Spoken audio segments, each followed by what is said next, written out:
At 63, I had just scattered my wife's ashes into the cold Atlantic when my phone suddenly buzzed. Her name appeared on the screen. My hands froze. Open the family album. Don't let our son see it. The message came 3 days after her funeral. My wife was gone, yet somehow she was still trying to warn me. That night I opened the old album she had protected for decades. Hidden inside was not just photographs, but a secret about our family she had died protecting. What I found made me question everything I believed about my family. Before we begin, drop a quick comment. Have you ever had someone you trusted completely surprise you with something you never saw coming, just yes or no? Your perspective might be what someone else needs today. Quick note. Some details are fictionalized to emphasize the lesson. What matters most is the message I hope stays with you. At 63, I stood beside my wife's casket in the coastal wind, still believing my son was the finest thing I'd ever helped build. Opal Finch, my wife of 48 years, lay in that dark wood casket, having taken her secrets to a grave I didn't yet understand. The October wind off the Atlantic cut through St. Brendan's stone church, like it had for 200 years, whistling through the gaps in the stained glass windows that no one ever seemed to fix.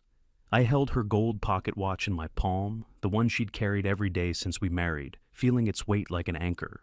Remy Finch, 41, stood beside me in a tailored navy suit that cost more than my truck, his hand resting on my shoulder in what everyone would call comfort. His other hand stayed hidden beneath his overcoat, and I felt him shift his weight every 30 seconds, like a man with somewhere else to be. He checked his luxury watch even as the minister spoke about eternal rest. "She's at peace now, Dad," he whispered, leaning close enough that I could smell his expensive cologne. "She wouldn't want you standing here in the cold." I nodded because that's what you do when your son offers comfort at your wife's funeral. I didn't see his hidden hand typing beneath the coat. Didn't see the screen glow faintly against the dark fabric. Didn't see the message he sent while his thumb traced circles on my shoulder. It's done. Mildred Ramsey, 78 and silver-haired, watched my son from the third pew with eyes that cut like surgical steel. I'd known Mildred for 30 years, through the Harbor Watch Business Association, but I'd never seen her look at anyone the way she looked at Remy that morning. Her hands stayed folded in her lap, perfectly still, but her gaze never wavered. When I caught her eye, she gave me a single nod, no words, no smile, just that surgical precision that made me feel like I was being measured for something I didn't understand yet. 3 rows behind Mildred sat Martha Callahan, 64, who had run the Harbor Watch community Facebook page and local news channel for 20 years, with the same quiet dedication she brought to everything. She and Opal had been close friends since the 70s. She dabbed her eyes with a folded tissue and didn't look at Remy once. Chief Sayomara Delaney, 36 in her pressed uniform, stood at the back of the church like a sentinel. She'd grown up 3 streets over from our clock shop, and I'd fixed her father's pocket watch twice before he passed. Now she was Harbor Watch's police chief, and she stood with her hands clasped in front of her, watching the service with an expression I couldn't read. Whether she was protecting us or watching us, I couldn't say. The minister finished his prayer. People filed past the casket, touching the polished wood, whispering condolences I didn't hear. Remy shook hands, accepted hugs, performed grief like a man who'd studied the choreography. I stood there thinking, 48 years. How do you let go of 48 years in a single morning? You think you know your own son. You think 41 years of shared breakfasts and bedtime stories build a foundation you can trust. You think the boy who learned to tie his shoes at your workbench, who asked you to explain how every gear in a watch connects to every other gear, who called you every Sunday. Without fail, you think that boy grew into a man whose heart you can read like a familiar timepiece. I thought I knew Remy the way I knew the 1904 regulator clock in my shop window. Every tick, every rhythm, every small adjustment needed to keep it running true. I was wrong about both. By 11, the service ended. People scattered to their cars under a sky the color of old pewter. I sat alone in my Ford F-15, in the church parking lot, engine off, watching mourners depart through a windshield, fogging with my own breath. The pocket watch sat on the dashboard, its gold case catching what little light filtered through the October clouds. My phone buzzed. I almost ignored it, almost let it go to voicemail, like I'd let the last 40 calls go. All those kind people who meant well, but whose words I couldn't bear to hear yet. But something made me look. The screen showed a text message from Opal's number. The phone I'd personally deactivated 3 days ago. The phone I'd shut off with my own hands and locked in my nightstand drawer because I couldn't stand seeing her name light up my screen, knowing she'd never answer again. How does a woman who has passed send a text message 3 days after you watch them seal her casket? My hands shook as I opened it. The family album, bottom drawer of the Clockwork Shop. Don't let Remy see.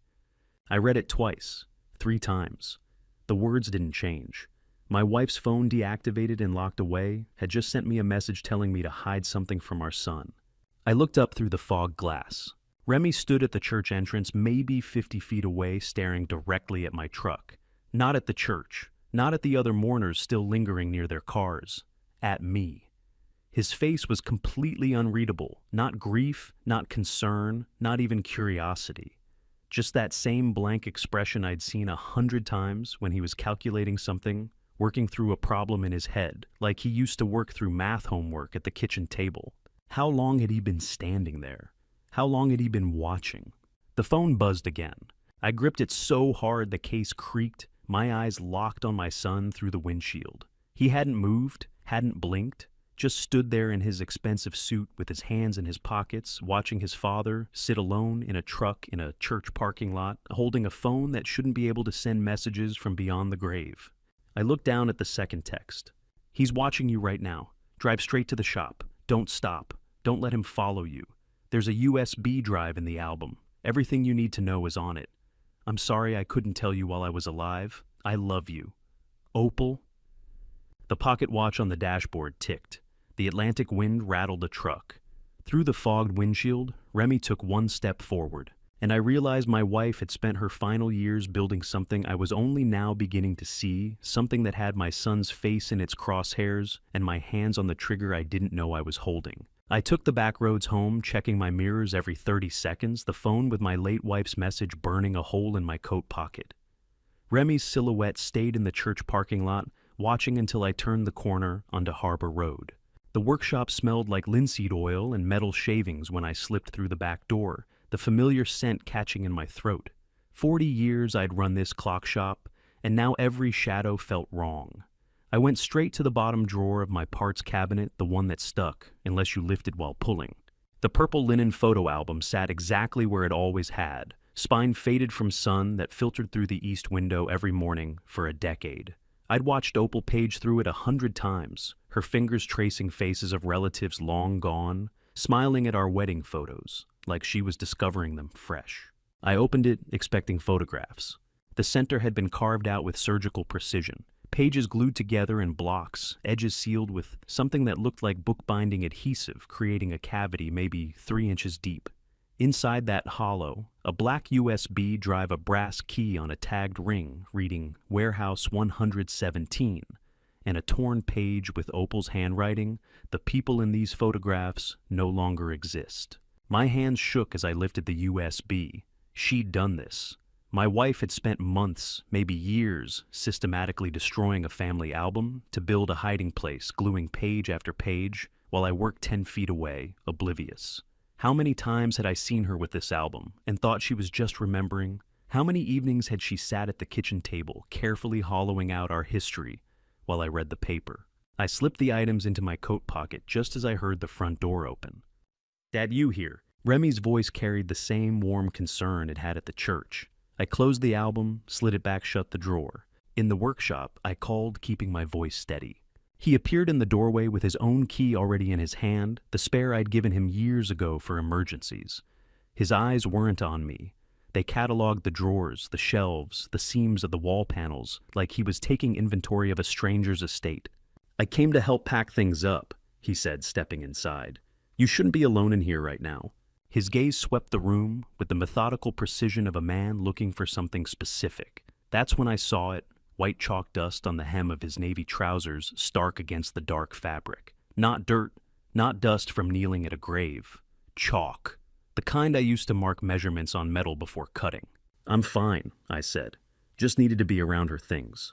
He crossed the room, pulled me into a hug that smelled like cologne, and something else, anxiety maybe, or adrenaline. His hand patted my back 3 times, perfunctory. "Get some rest," he said, pulling back. "I'll check in this evening." He kissed my cheek the way he'd done since childhood and walked out. The front door chimed. Through the window, I watched him climb into his black Audi phone already at his ear before he'd even started the engine. You spend 50 years fixing broken mechanism springs, that snap gears, that slip balance, wheels that won't true, but you never expect the one thing you built with your own hands to be the thing that's rusted from the inside. I waited 30 minutes before I moved. At 5:30, the industrial waterfront smelled like salt and diesel and old fish, the kind of smell that soaks into your clothes and doesn't wash out. Warehouse 117 sat in a row of identical corrugated steel units, each with a rolling door and a padlock. The brass key fit perfectly. Inside the cold storage unit, a single item waited on the concrete floor, a black Dell laptop. Fully charged power cord plugged into the unit's electrical outlet. Beside it sat a sealed brown envelope with Opal's handwriting, "Open after the USB." I knelt on the cold concrete, my knees protesting, and opened the laptop. It came to life immediately, password already bypassed, desktop clean, except for a single folder icon. Not Whitmore and Sons, not some code name, just the full account. I plugged in the USB drive. The first subfolder was labeled Phone Protocol, and suddenly I understood. Opal had set up a cloud scheduled message through a third-party app, timed to send 72 hours after her death, routed through a remote server that required no active SIM. She had deactivated the physical phone herself, knowing the message would still fire from the cloud on schedule. She had planned even that. Even the exact moment I would sit frozen in a church parking lot, reading her name on a dead screen. A directory tree bloomed across the screen. Folders nested inside, folders each labeled with dates, names, amounts. Client files, transaction records, scanned documents. And at the top, a video file time-stamped 3 weeks before Opal's stroke. Start here. The laptop hummed in the freezing warehouse like a heartbeat she'd left behind, timed to fire only when her own had stopped. I clicked the video.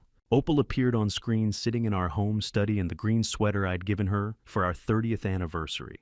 The lighting was soft, late afternoon sun through the window behind her. Her face carried a weariness I recognized now, but had misread then as illness. It wasn't sickness. It was the exhaustion of someone carrying a secret so heavy it bent their spine. "Leland," she said, looking directly into the camera with those brown eyes I'd loved for 48 years. "My love. If you're watching this, it means the mechanism worked. It means our neighbors are safe." She folded her hands in her lap, the same gesture she used when explaining something difficult. "I'm so sorry I couldn't tell you while I was alive. I'm sorry I had to lie to you these last 2 years. But if I'd told you what I found, you would have confronted him, and he would have buried everything deeper, or worse." My chest tightened. "Start with the folder called Twist 1, she continued. "I need you to see what our son has been doing before I can explain why I had to build this alone. I need you to understand the scope before I tell you how deep it goes." She smiled then, sad and small. "I love you, Leland. I'm sorry I carried this without you, but you're the only person I trust to finish it." The video froze on a static frame, her eyes looking directly through the screen into mine. The folder labeled Twist 1 glowed in the directory tree waiting. My hand hovered over the trackpad knowing that whatever I was about to see would rewrite 41 years of believing I knew my own son. I clicked the folder labeled Twist 1, and the Excel spreadsheet that opened made absolutely no sense at all. 23 rows, 23 names I recognized from the hardware store, the post office, the Sunday farmer's market. Helen Parker, who'd lived in the same Harborview cottage since 1967. Thomas Warren, who still walked his golden retriever past my shop every morning at 7. Margaret O'Sullivan, whose grandson had fixed my truck last winter. Every single one of them had an investment account managed by Remy. I scrolled right, reading the transaction history column by column, monthly deposits, quarterly dividends, annual summaries. Helen Parker's account showed $280,000 with an 8.4% return last quarter. Thomas Warren, $220,000, growing at 9%. Margaret O'Sullivan, $310,000, 12% returns. Every account showed profits, consistent steady growth, not a single cent stolen. I stared at the numbers until they blurred. This wasn't fraud. This was portfolio management. This was my son doing exactly what I'd always believed he did, helping our neighbors build secure retirements. Every client was in the black. Every investment showed healthy returns. "What are you showing me, Opal?" I whispered to the empty warehouse. Remy has been making these people rich. I scrolled to the bottom, looking for the trap I knew had to be there, but the summary cell showed total assets under management $6.2 million. Total client profits over 3 years, $740,000. Average annual return, 11.3%. These weren't victims. These were success stories. Relief flooded through me for exactly 14 seconds. Then Opal's video auto-resumed on the screen, her face appearing in a small window at the corner of the spreadsheet. "I know what you're thinking, my love," she said, and her expression held no relief at all, just that same bone-deep weariness. "You're thinking I made a mistake. You're thinking our son is innocent." She folded her hands, and I could see them trembling slightly. "Keep reading," she said. "Open Twist 2. The folder icon glowed at the bottom of the screen. My hand didn't want to move, didn't want to take away this one moment of hope that maybe I'd misunderstood. Maybe Remy was exactly who I'd always believed him to be. I clicked Twist 2. An audio file opened, and Opal's voice filled the warehouse, echoing off concrete and corrugated steel. "The interest payments aren't profits," she said, calm and methodical, like she was reading a grocery list.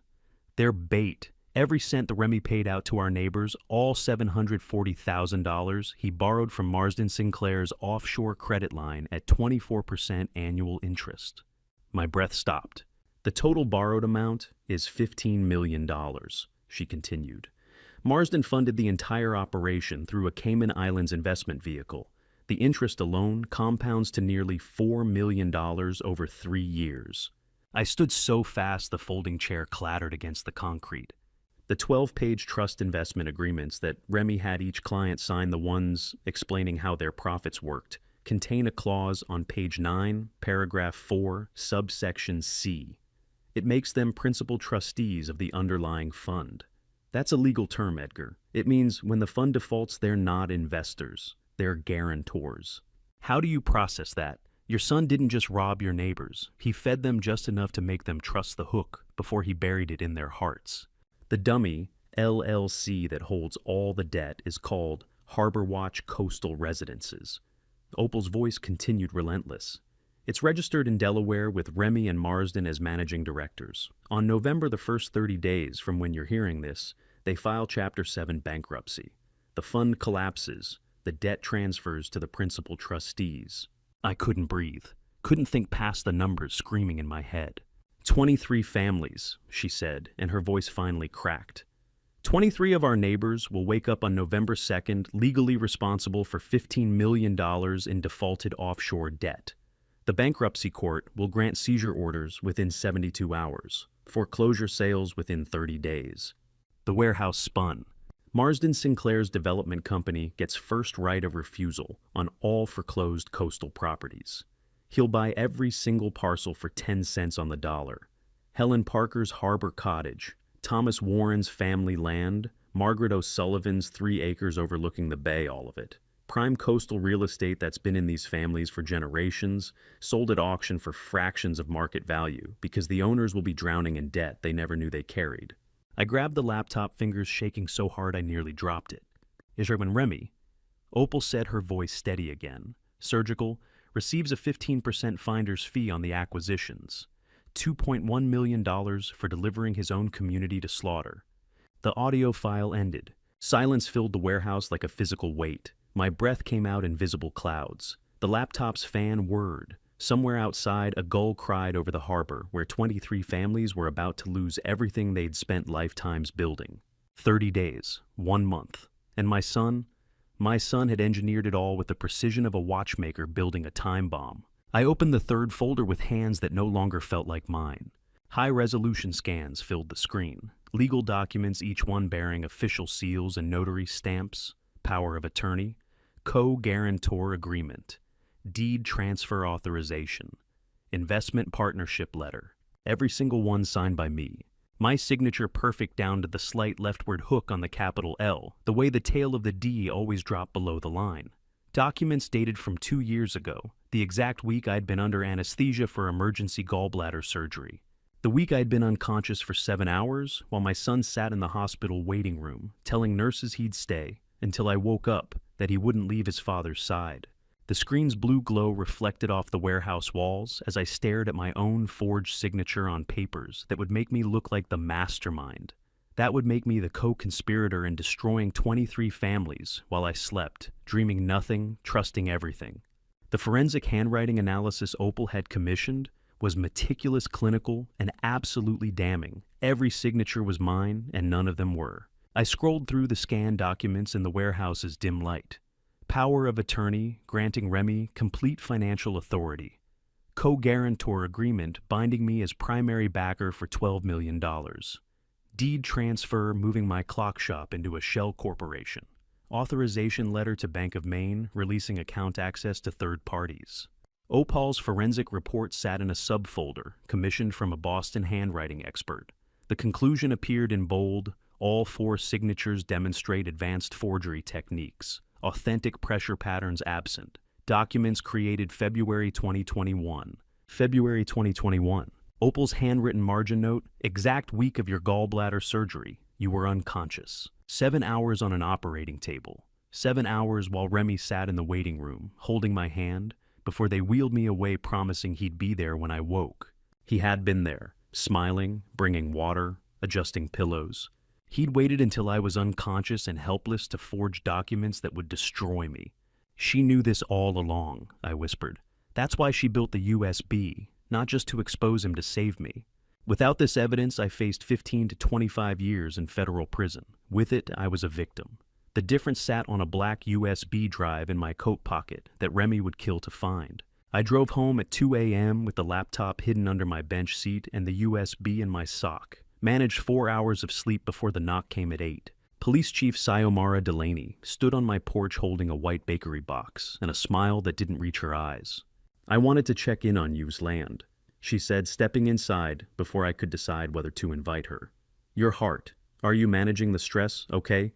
I'm fine, I said. Is Remy staying in town to help? She set the pastries on my counter. Must be hard for you being alone after Opal. Her questions felt calculated data gathering, rather than comforting. Her eyes tracked to the hallway to the kitchen window, overlooking my workshop. I'm holding up fine, Chief, I said. Thank you for the concern. Her phone buzzed on the counter. She reached for it quickly, but my clockmaker's eyes, trained to catch the smallest gear movements, caught the caller ID before she flipped it face down. JW. The initials meant nothing to me then. The FBI would later show me Remy's encrypted contact list, every name replaced with 2 letters. Every identity buried behind initials only he and Sayomara would recognize. JW was Remy. It had always been Remy. She smiled, tucked the phone away, and stood. If you need anything, she said, heading for the door, the department is here for you. You think you can trust your local police chief to protect you from a criminal. You don't expect her to be sitting in your kitchen eating your pastries while texting the criminal who's destroying your community. 30 minutes after Sayomara left, Remy walked into my clock shop using his own key. Dad, I can stay here a few days, he said, setting his briefcase on my workbench. Help you manage the books. You shouldn't be dealing with business right now. His mouth said concern. His eyes said something else. They scanned the workshop with systematic precision, shelf seams, wall panel edges, floor plank gaps. He was cataloging, auditing, looking for something specific. I appreciate that, son, I said. But I've been running this shop 50 years. The books can wait. You sure? He crossed to the window. I don't mind staying. When he turned back, I saw it again. The same chalk dust on his trouser hem, but fresher now than at the funeral. He had been inside the compartments a second time. He moved through my workshop like a man surveying land he was planning to foreclose on, measuring every corner, calculating every asset, deciding what was worth keeping and what could be demolished. Get some rest, he said finally, crossing to kiss my cheek. I'll check in this evening. His lips were cold. I stood very still after he left, listening to 200 clocks tick in synchronized chorus, staring at the faint white chalk residue his shoes had tracked across my floor. The tracks led from the front door straight to the antique grandfather clock cabinet. Not to my workbench, not to my office, not to the filing cabinets. To the grandfather clock. The one my father Harold built in 1957. The one he'd constructed with hidden compartments in the base, framing sealed behind panels requiring specific pressure points to open. The one he'd told me about once, 2 weeks before his stroke, making me promise never to open it until I understood why. I'd never opened it, Never understood. Forgot about it for 40 years while I ran the shop and raised a son and loved a wife who died keeping secrets. But Remy hadn't forgotten. He'd been here before the funeral, maybe during it, forcing entry into compartments I'd left sealed for 6 decades. There was only one way he could have known the compartment existed: Sinclair. Marsden Sinclair's father had known Harold personally, had been in this shop, had watched my father work. Whatever Mihai Vance had seen or been told, he had passed it to his son, and his son had filed it away for decades, waiting for the moment it would be useful, searching for something my father had hidden. Something Remy was hunting with the same cold precision he'd used to hunt our neighbors, forge my signature, while I lay unconscious and coordinate with the police chief who was supposed to protect us. I knelt at the grandfather clock's base, running my fingers along carved oak panels, feeling for the pressure points my father had shown me once so long ago. The first panel clicked open. White chalk dust covered the inside edges. Fresh, recent. Remy had been here. But whatever my father had hidden, whatever Remy had been searching for, was still there, waiting in the dark. Inside the grandfather clock's hidden compartment beneath fresh chalk dust, I found nothing but empty space where something had once been. Whatever Harold had hidden there, it was gone, either taken by Remy or removed by my father decades ago, for reasons I'd never know.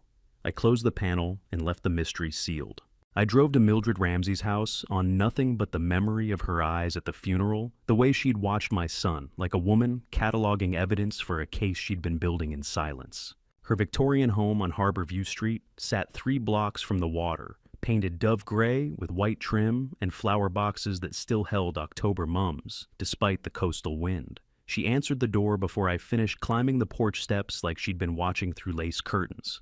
"I've been waiting for you to come, Leland," she said, stepping aside to let me in. "Opal said you would eventually. She said you'd know who to trust when the time came." The living room smelled like Earl Grey tea and furniture polish. She poured from a china pot into cups that looked older than both of us, then sat across from me in a wingback chair that had probably witnessed 70 years of harbor storms through those tall windows. I was chief forensic accountant for Maine Trust Bank before retiring. She said, her voice steady and clinical. 13 years retired now. I spent 32 years tracking money that people tried very hard to hide. She set her teacup down with a soft clink. Opal walked into my home 18 months ago with property records that didn't add up, tax assessments that had been quietly amended, trust agreements filed with the county clerk that contained language she'd never seen in standard estate planning documents.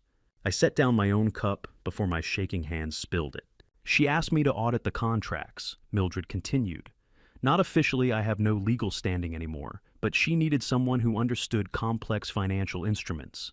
Someone who could read 12 pages of legal language and find the trap hidden in paragraph 4, subsection C. She stood cross to an antique secretary desk and opened a hidden panel I wouldn't have known existed. Inside sat a wall safe. She spun the combination from memory and pulled out a thick manila envelope. 23 contracts, she said, sliding it across the coffee table. Every name on them a neighbor of ours. I spent over a year documenting every fraudulent clause, every liability transfer, every trap your son buried in language designed to look like standard investment agreements. I sat in her Victorian parlor drinking tea from porcelain cups, older than Remy, realizing my wife had spent her final year building an army I didn't know existed one retired accountant at a time. "Why didn't you go to the police?" I asked. "With what standing?" She folded her hands in her lap. "I'm a retired accountant with no official capacity. The victims don't even know they're victims yet. They think they're making money. But you, Leland, you're different. Your signature was forged. You're the primary identity theft victim. You have federal standing to file a criminal complaint before a magistrate." She leaned forward. "Opal said to give these to you when the time came to finish what she started," she said. "That time is now. You have 27 days before those foreclosure mechanisms trigger. 27 days to stop what's coming."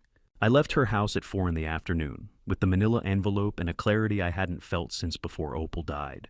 Drove home, didn't sleep, sat at my kitchen table running calculations until the sun came up. At 7:30 on day 3, I idled my Ford F-150 outside Harbor Watch Police Station, staring through sea fog at institutional yellow lights glowing inside the brick building. My breath fogged the windshield. The USB drive sat in my coat pocket like a loaded weapon. The calculations were precise. I'd seen JW on Xiomara's phone, so she was compromised. The closest FBI field office was Portland, 2 hours away, with no direct contact information. I had the USB 23 contracts from Mildred and exactly 27 days before the foreclosure mechanisms would execute automatically. I needed a law enforcement official to physically take the USB to establish an official locked record. Needed to make a direct line to federal authorities while documenting everything in a way that couldn't be erased. Opal's video had been explicit. The USB possessed an internal self-defense protocol. The police station looked like every small-town brick building that's supposed to represent safety and order, until you realize the chief inside has been texting your criminal son while sitting in your kitchen eating pastries she brought to earn your trust. But I wasn't walking in there blind. Wasn't walking in there trusting Xiomara to do the right thing or hoping she'd magically become honest when confronted with evidence. I was walking in there because Opal had built this USB for exactly this scenario. Had recorded her video knowing I'd eventually be sitting in a truck outside a corrupted police station, trying to decide whether to trust a system that had already failed. She didn't leave me a weapon and expect me to be afraid to use it, I whispered to the fogged windshield. She left me a weapon and expected me to walk into the room and let it do its job. I gripped the USB through my coat pocket. 27 days. Xiomara is compromised, but Opal built this trigger for exactly this moment. I'd repaired clocks for 50 years. I knew the difference between a mechanism that was broken and one that was waiting to be triggered. I knew how to recognize a trap that had been designed not to catch you, but to catch the person who thought they were catching you. I cut the engine, slipped the USB deep into my coat, and walked firmly across the parking lot toward the heavy glass doors. I wasn't walking in there out of naive trust. I was walking in there as an active chess player executing Opal's blueprint, fully aware I was entering a trap, but counting on the trap to spring in the opposite direction from what my son expected. I pushed through the door into the institutional warmth of the station, the USB drive a cold weight in my coat pocket, knowing that in the next 15 minutes, either Opal's mechanism would fire exactly as she'd designed it, or I'd just handed my son the only weapon I had left. Xiomara looked up from her desk, and the smile she gave me was the kind people wear when they think they've already won. The conference room door locked from the outside, with a deadbolt click so final it could have been a casket sealing shut. Xiomara had been professional right up until that moment. Led me into the small conference room with its frosted glass window and metal table bolted to the floor, listened intently as I explained I had evidence of fraud, took detailed notes on a yellow legal pad, asked careful questions about dates and amounts. Then I'd place the black USB drive on the table between us. "I'll just retrieve the proper evidence logging forms, Mr. Finch," she'd said, standing smoothly.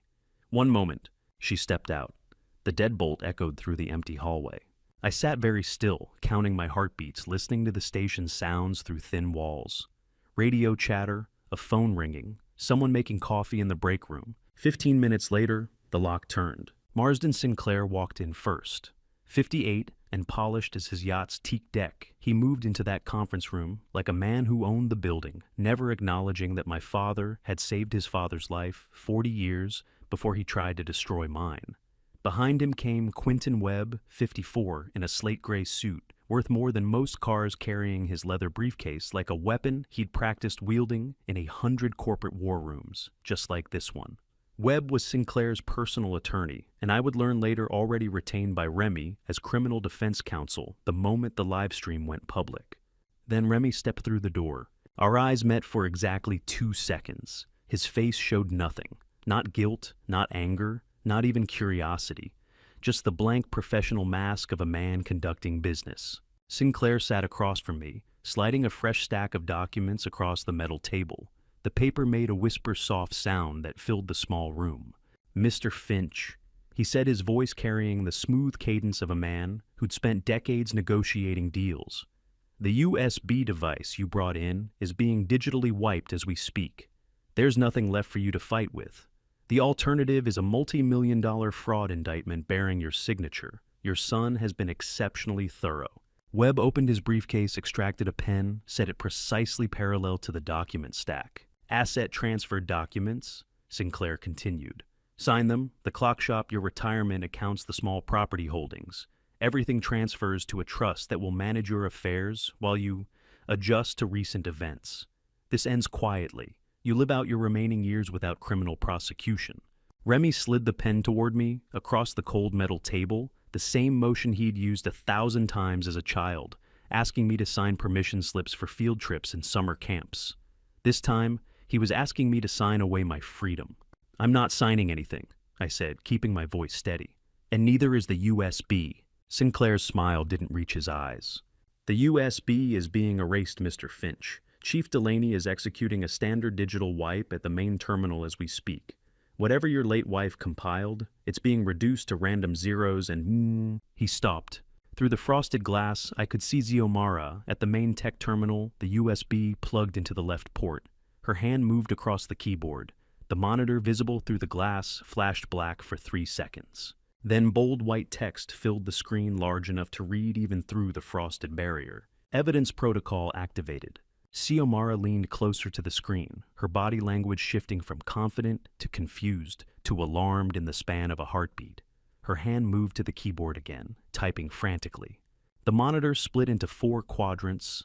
Top left live video feed of this conference room. I could see myself sitting at the table, Sinclair across from me, Remy standing by the door. Top right, scrolling text, listing 23 names each with contract details. Bottom left, bank transaction records. Bottom right, a view counter. 7 views.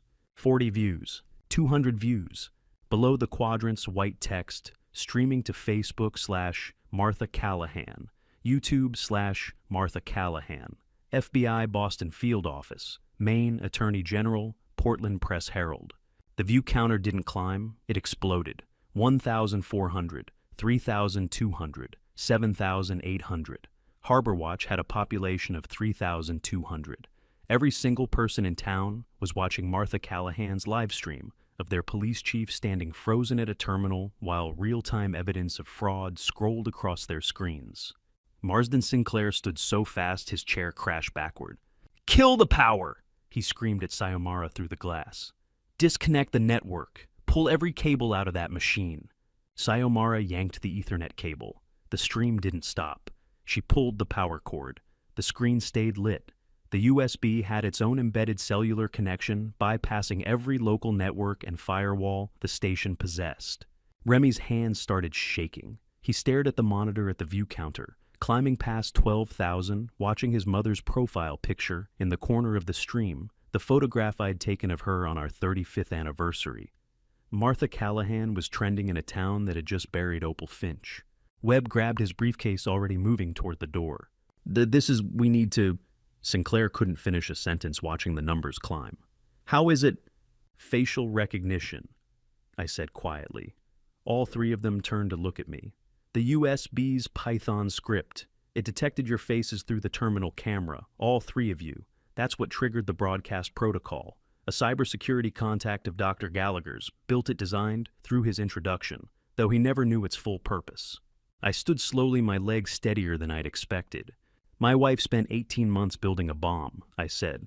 "You just volunteered to set it off." In the distance cutting through the morning harbor, fog federal sirens began wailing. Not 1, not 2.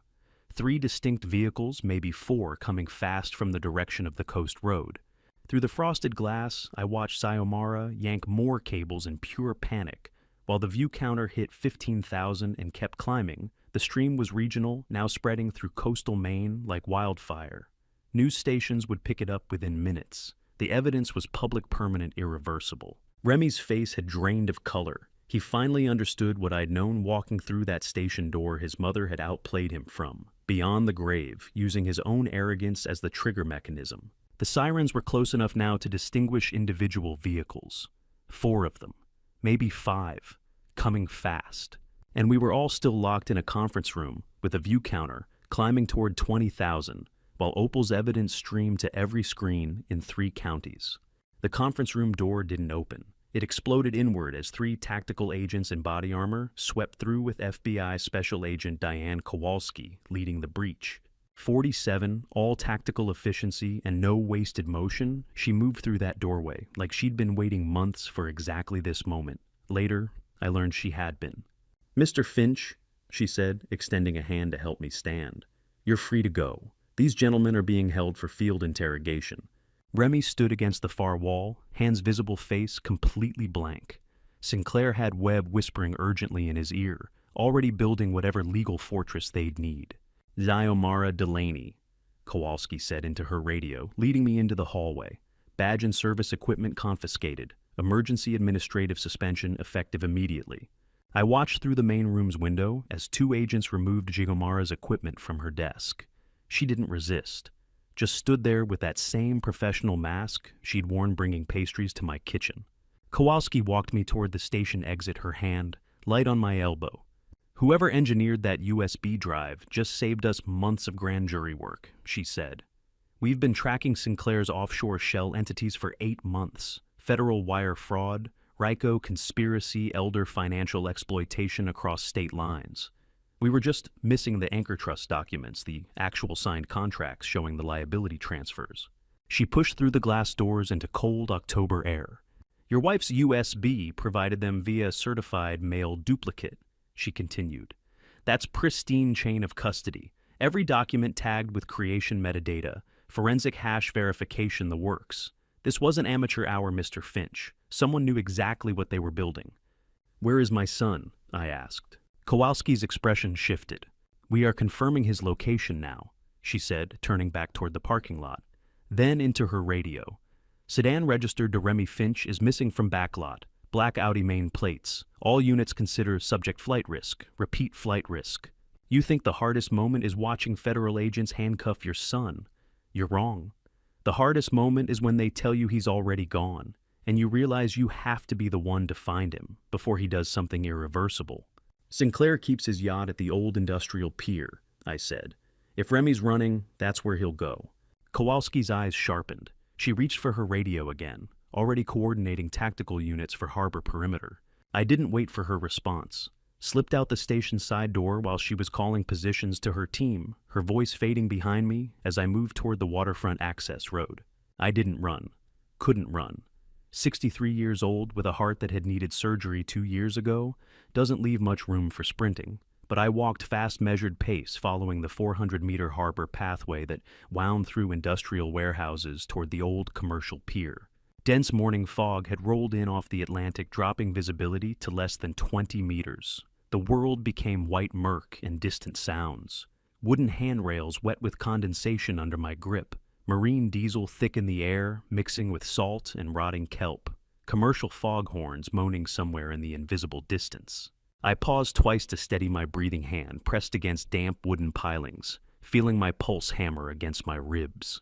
Every step on that fog-soaked pier burned in my chest, not from the cold Atlantic air, but from the knowledge that I was 63 years old, chasing a ghost through the mist. And if I didn't reach that yacht in time, the ghost might be my son's future. The harbor crown materialized through the white like a dream turning solid. High-end yacht, 42 feet. Teak deck gleaming even through the fog. Deck lights cutting yellow circles in the murk. Diesel engines idling heavy, that low industrial pulse you feel in your bones before you hear it. Remy's Audi sat 20 meters back in the gravel lot. Driver's door still open, engine running. I moved closer to the yacht's aft deck, my shoes making no sound on the wet planks. Then I heard them. Voices from the main cabin, muffled by walls and fog, but unmistakable.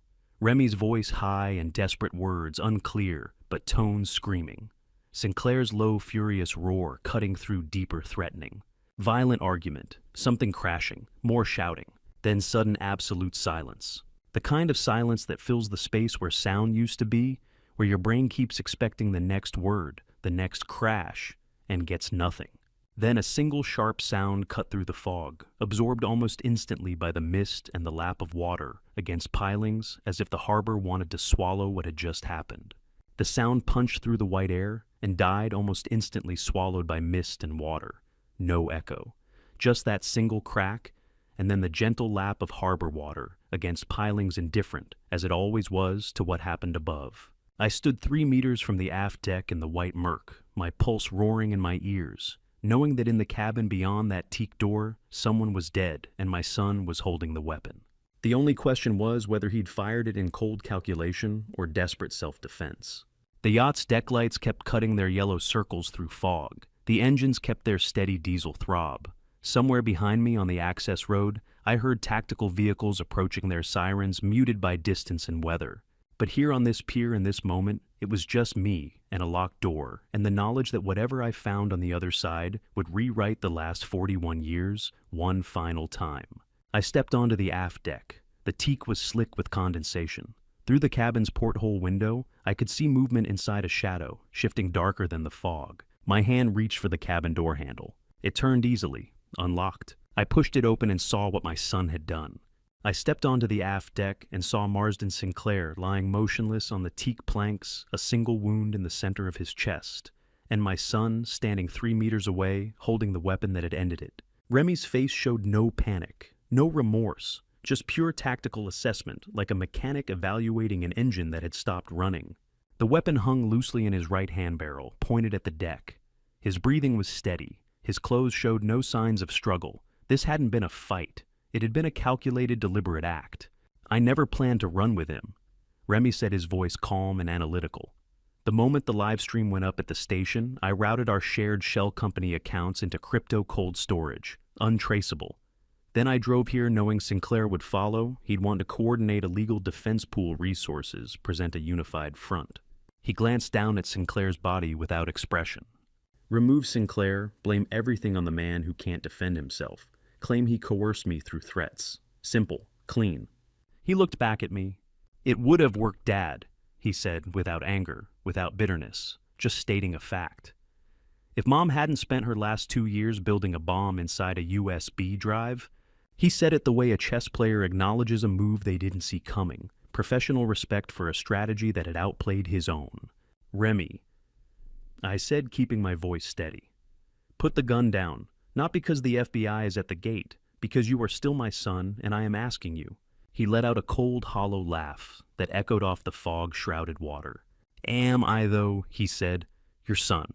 You sure about that, Dad? He shifted his weight, the gun still hanging at his side.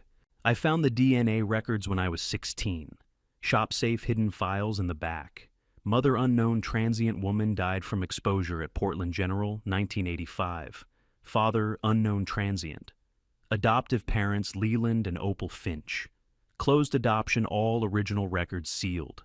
He thought the DNA would cut me. He thought revealing he'd known about the adoption for 25 years would sever whatever bond we had left.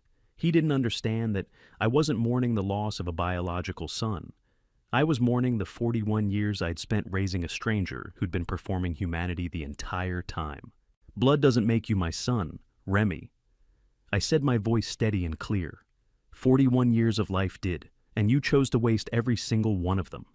His expression didn't change. Whatever reaction he'd been hoping for, he didn't get it. Tactical lights cut through the fog from the pier, pinning us both in blinding white beams. FBI spotlights turning the yacht into a stage. Remy Finch. Kowalski's voice amplified through megaphone. Drop the weapon hands where we can see them. Wanda domed. Etatspeldes. I watched him run calculations in his head. Mathematical variables clicking into place. Armed resistance guaranteed the maximum federal sentence with no path forward. Cooperation bought the possibility of parole before 70. He lowered the weapon slowly, placed it carefully on the teak deck, and turned his back to look at the open water beyond the harbor mouth. He surrendered based entirely on logical calculation, not remorse. Tactical agents swarmed the deck in seconds. Remy's hands went behind his back without resistance. The handcuffs closed around his wrists with a sound like a clock mechanism locking into place, final, mechanical, irreversible. And I realized my wife had spent her last 2 years building this exact moment gear by gear, knowing I'd have to be the one standing here to witness it. Kowalski read the Miranda warning in full on the commercial pier, while early morning sun started burning through the fog. Formal charges entered into federal record felony murder in the first degree under Maine law, class a crime, unlawful death, occurring during commission of felony fraud. 23 counts, federal wire, fraud. 4 counts, forgery, RICO conspiracy. Back at the station, Zyomara was being arrested simultaneously. Accessory to fraud, abuse of official capacity, obstruction of justice. Marshals led Remy toward an armored SUV. He paused, locked his gaze on mine one final time. That same blank mask. Said nothing. Stepped into the vehicle. Beyond the security tape, 60 or 70 townspeople stood motionless. They had watched Martha Callahan's viral livestream, watched their police chief stand frozen at a terminal, watched evidence scroll past documenting how their trust had been weaponized against them. Helen Gidley, 74, a widow whose husband had built their coastal cottage with his own hands 40 years ago, approached with trembling hands and eyes that had watched the stream reveal everything she'd trusted the Finch name to protect. "It's a Leland," she said, her voice shaking. "Did we lose our homes? Did that boy take everything from us?" I looked directly at her. "Not if I can help it," I said. "I promise you, Helen, not if I can help it." But even as I said it, I knew the truth. The criminal case was won. Remy would spend decades in federal prison. Sinclair was dead. Xiomara would lose her badge and likely see prison time herself. But the 23 trust agreements were still active legal instruments, still ticking toward foreclosure, still carrying that automated execution date built into their digital infrastructure. Arresting my son didn't automatically void the contracts. The family still had less than a month before those foreclosure mechanisms would trigger, regardless of who was in handcuffs.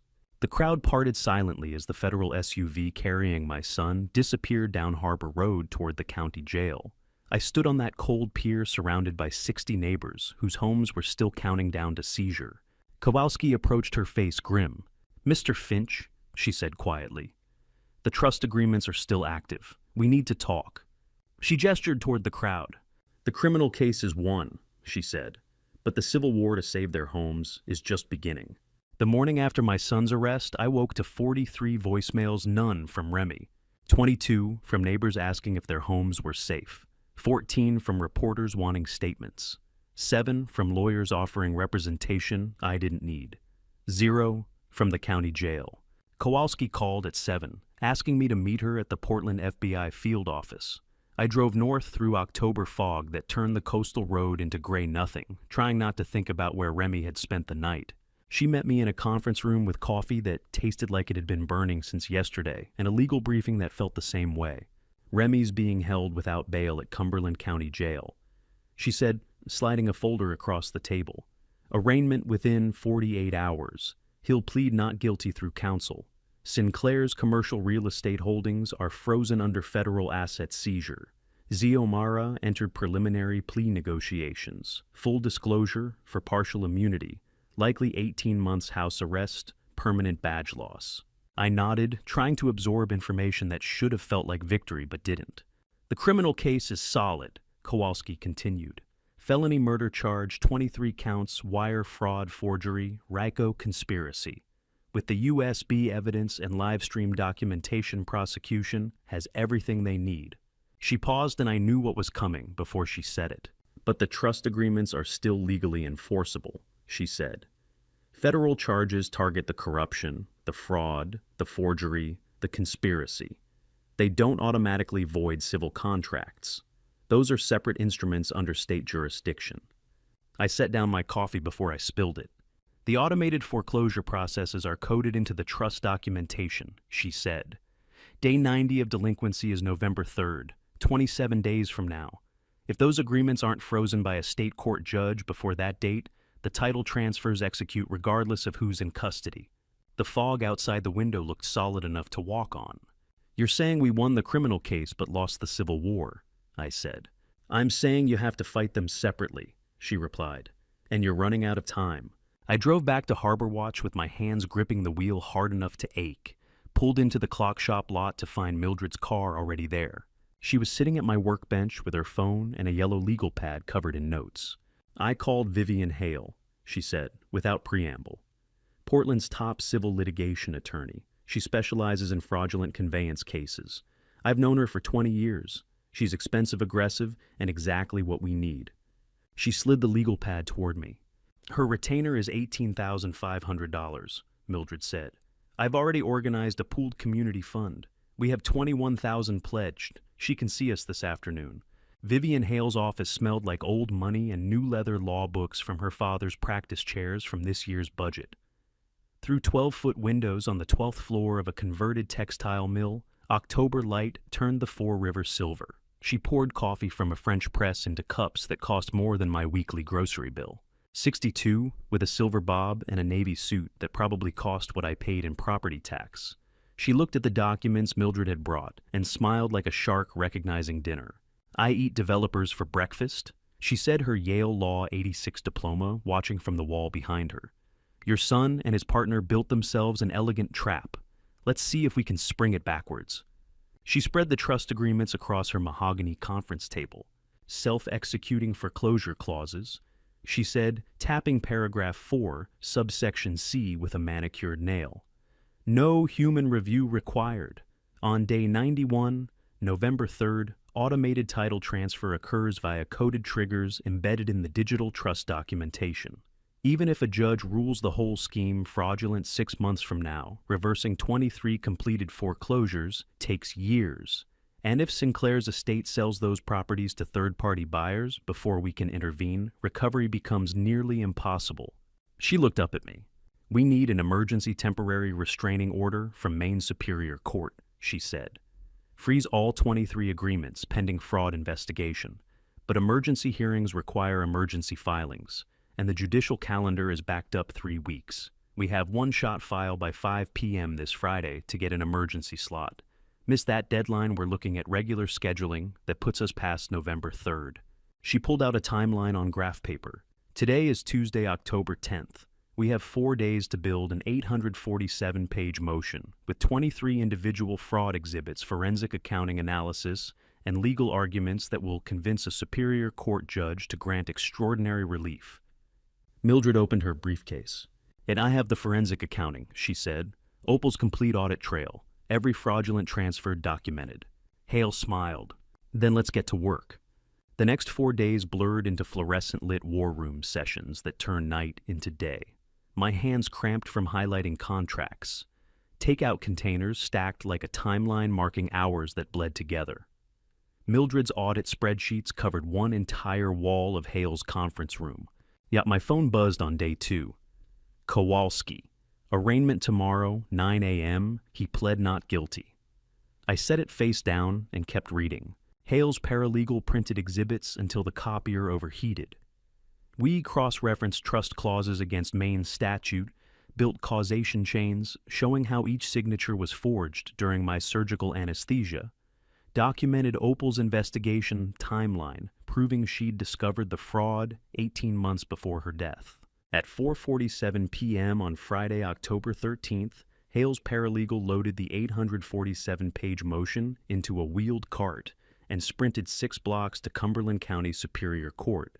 Hale and I watched from her office window as the paralegal disappeared around the corner toward the courthouse. And my phone buzzed at 4:53. As filed, the paralegal texted, "Clerk stamp 4:53 p.m., 7 minutes to spare." Hale poured us both whiskey from a crystal decanter. Now we wait, she said.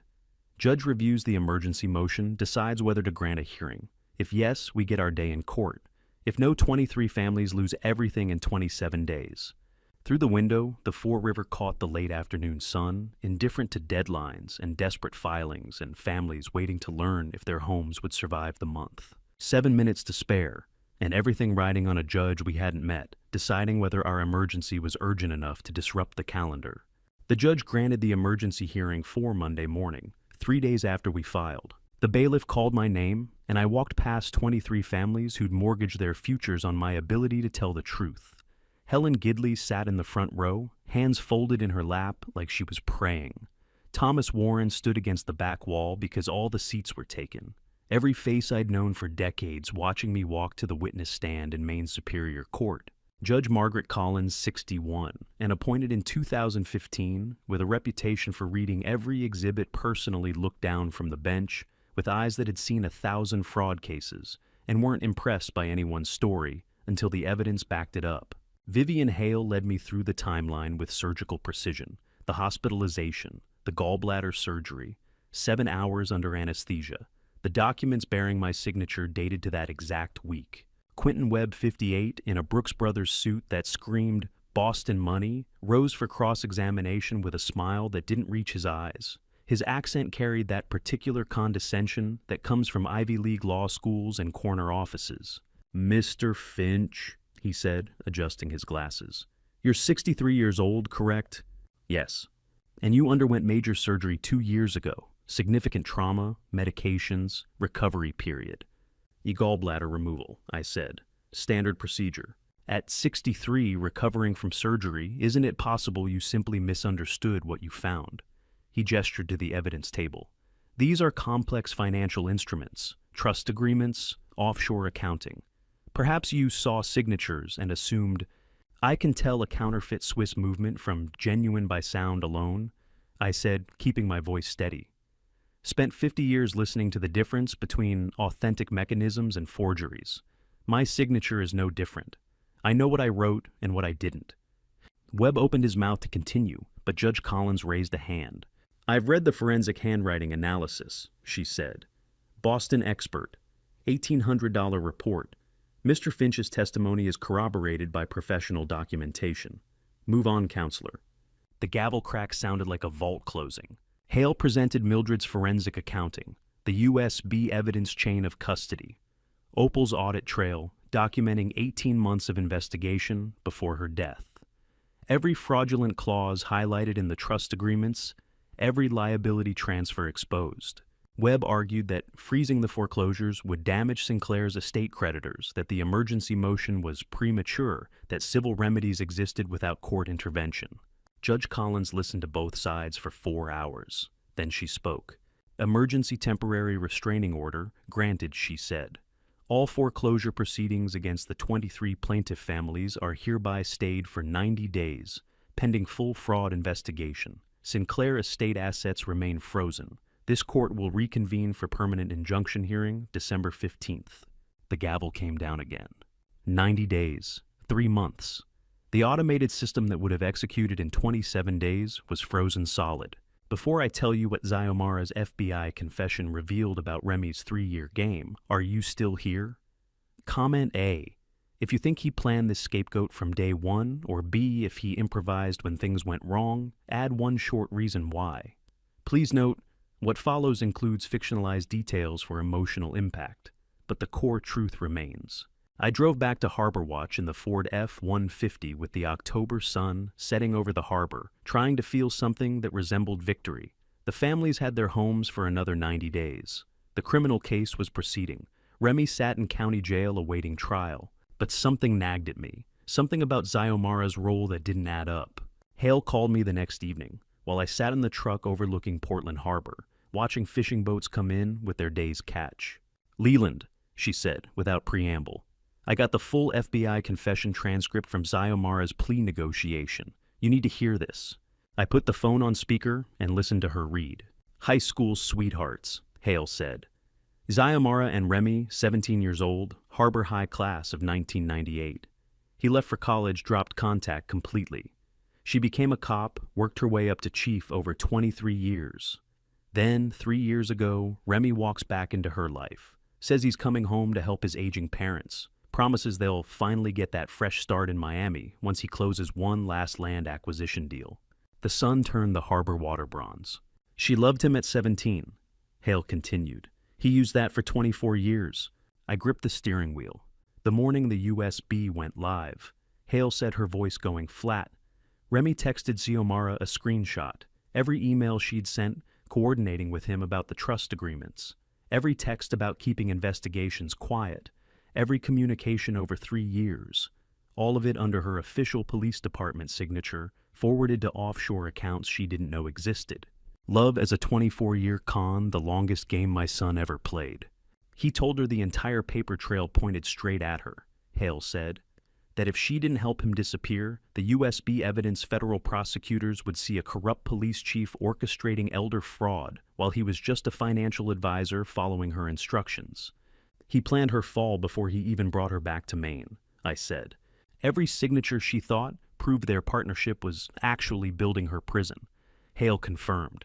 Her plea deal, 18 months house, arrest 3 years probation, permanent badge revocation. She testified against him for partial immunity. I sat in the truck watching the harbor lights come on as darkness fell. Xiomara had been Remy's designated fall guy for 3 years. Every signature a brick in her own cell. Every email a piece of evidence against her if things went wrong. If he'd used a police chief that methodically burning her the second she became a liability, What did he plan for me?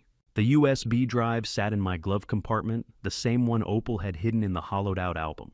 I'd thought of it as her gift, her weapon, her bomb designed to expose Remy's fraud. But sitting there in the growing dark, I realized it was something else entirely.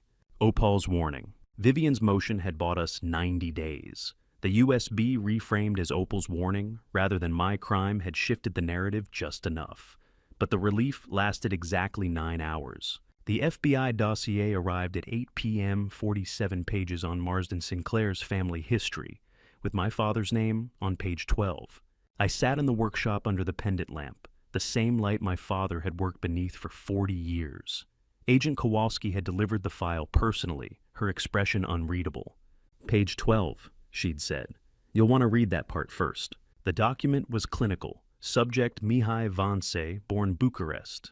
1948, emigrated 1969 under refugee status. Married 1973. Son, born 1975. Changed surname to Sinclair, 1976.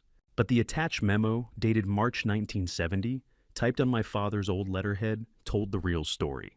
Mihai Vince had faced deportation, a technicality in his visa application, something about forged sponsor documents. ICE had scheduled his removal for April 15, 1970. He had a 6-month-old son, no family in Romania, no money for lawyers. My father had used the emergency fund, the same Diamond Reserve Opal had mentioned in her video, to hire an immigration attorney, pro bono, officially. The attorney's retainer, $8,500, the equivalent of $65,000 today. There was a handwritten note paperclipped to the memo, my father's fountain pen script. Some debts cannot be repaid. This is a gift, not a loan. Build a good life, Mihai. That's payment enough. Mihai Vance became Marsden Sinclair's father, built a modest accounting practice in South Portland, died in 2019, according to the dossier. I called Mildred. She answered on the first ring. You've read it, she said. Sinclair's father, I said. My father saved his entire family. There's more, Mildred said. Page 34. We found Mihai's diaries in Sinclair's yacht safe. He knew. I flipped ahead. The FBI had photographed diary entries Mihai's cramped handwriting, dated September 2018, 1 year before his death. I told Marsden today about Harold Finch, how he saved us when no one else would, how we would have been deported, how his mother and I would have been separated from him. Marsden said nothing, just nodded. I don't think he understood what I was trying to tell him, that gratitude matters, that some men are simply good. But Sinclair had understood. The next page showed a photocopy of that same diary entry this time, with a handwritten note in the margin. Sinclair's handwriting unmistakable. Gratitude is genetic defect of the week. 2 generations of kindness erased by a margin note. My father had given Sinclair's family a future, expected nothing, received nothing. And Sinclair had discovered this debt, this historical act of pure generosity and chosen betrayal anyway. Not in spite of what he knew, because of it. He kept the diary. I said, my voice hollow. He kept the proof of what my father did, and he destroyed us anyway. Sociopathy doesn't negate memory, Mildred said quietly. It negates conscience. He remembered. He just didn't care. I set the dossier down. My hands were shaking. Remy's arraignment is tomorrow morning, I said. 9 a.m. I know, Mildred said. I'll be there. The courtroom was smaller than I'd expected. Federal District Court, Portland, Day 11. Judge Robert Danforth, presiding 64, appointed 2009 former federal prosecutor with a reputation for denying bail in violent felonies. His face was carved granite, his gaze surgical. Remy entered in an orange jumpsuit, wrists shackled. 41 years old. My son. He didn't look at me. Quentin Webb stood beside him, sleek and composed. The prosecutor, a woman in her 50s with steel gray hair, outlined the charges. Felony murder, first degree. Flight risk, due to undisclosed cryptocurrency holdings, estimated at $2.7 million. Webb made his argument. Your Honor, Mr. Finch has deep ties to the community. No prior criminal record. He's requesting bail in the amount of $2 million with electronic monitoring and surrender of all passports. The prosecutor countered. This is a capital offense, Your Honor. The defendant caused the death of an unarmed man on a private yacht. He has demonstrated sophisticated financial concealment access to liquid offshore assets and the technical capability to disappear. Under Main Rule 9A, he presents an unacceptable flight risk. Judge Danforth reviewed the file in silence. 30 seconds. A minute. Then he spoke. Bail is denied. The defendant is remanded to federal custody without bond pending trial. Next hearing is scheduled for December 3rd. Webb didn't flinch. Remy didn't react. But as the marshals moved to escort him out, Remy turned. For the first time since the yacht, he looked directly at me. His expression was completely blank. Not angry, not anguished, not defiant, just empty. I'd seen that look before on the faces of clients whose watches had stopped, whose heirloom clocks had ceased beyond repair. The moment they realized the mechanism was irretrievable, that no amount of skill or care could restore what had been lost. Except this time, I was the broken watch. And my son was the one deciding I wasn't worth fixing. The marshals led him through the side door. He didn't look back. Mildred touched my shoulder. We'll get him a psych eval. Webb's already filing for it. But I barely heard her. I kept replaying that stare, that void where recognition should have been. Sinclair had written that gratitude was a genetic defect, but what Remy had just shown me was worse. He'd looked at me, the man who'd raised him, taught him, loved him, and registered nothing. No hatred, no pain, no connection.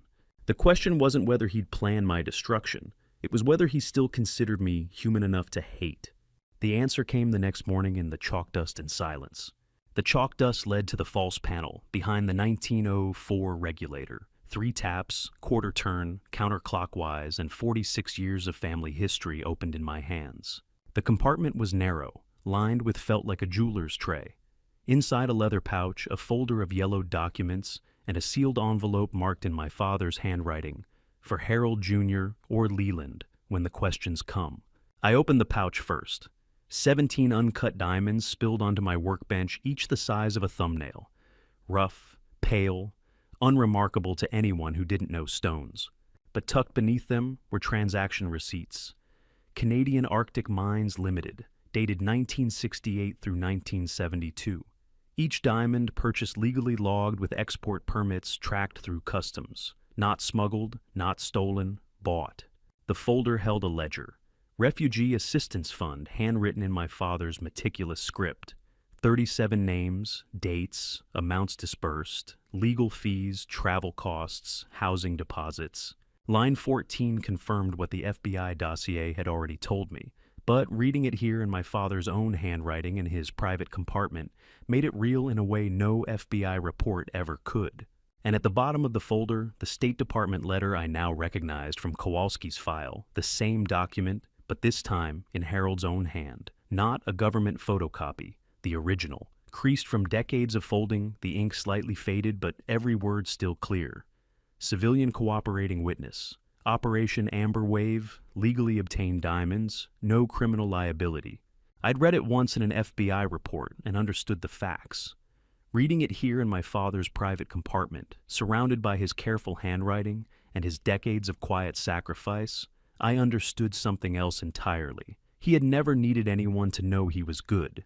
He had simply been good alone in the dark for as long as it took. Remy had spent years believing our name was built on crime. The truth had been sitting 3 taps away waiting for someone to ask. 43 years. He'd resented me for a legacy he'd been told was built on crime. Sinclair had whispered poison into his ear. Your grandfather was a smuggler, your family built on crime. And Remy had believed it because he'd never known the truth, because my father had hidden the proof behind a false panel and taken the secret to his grave. I looked at the diamonds scattered across my bench.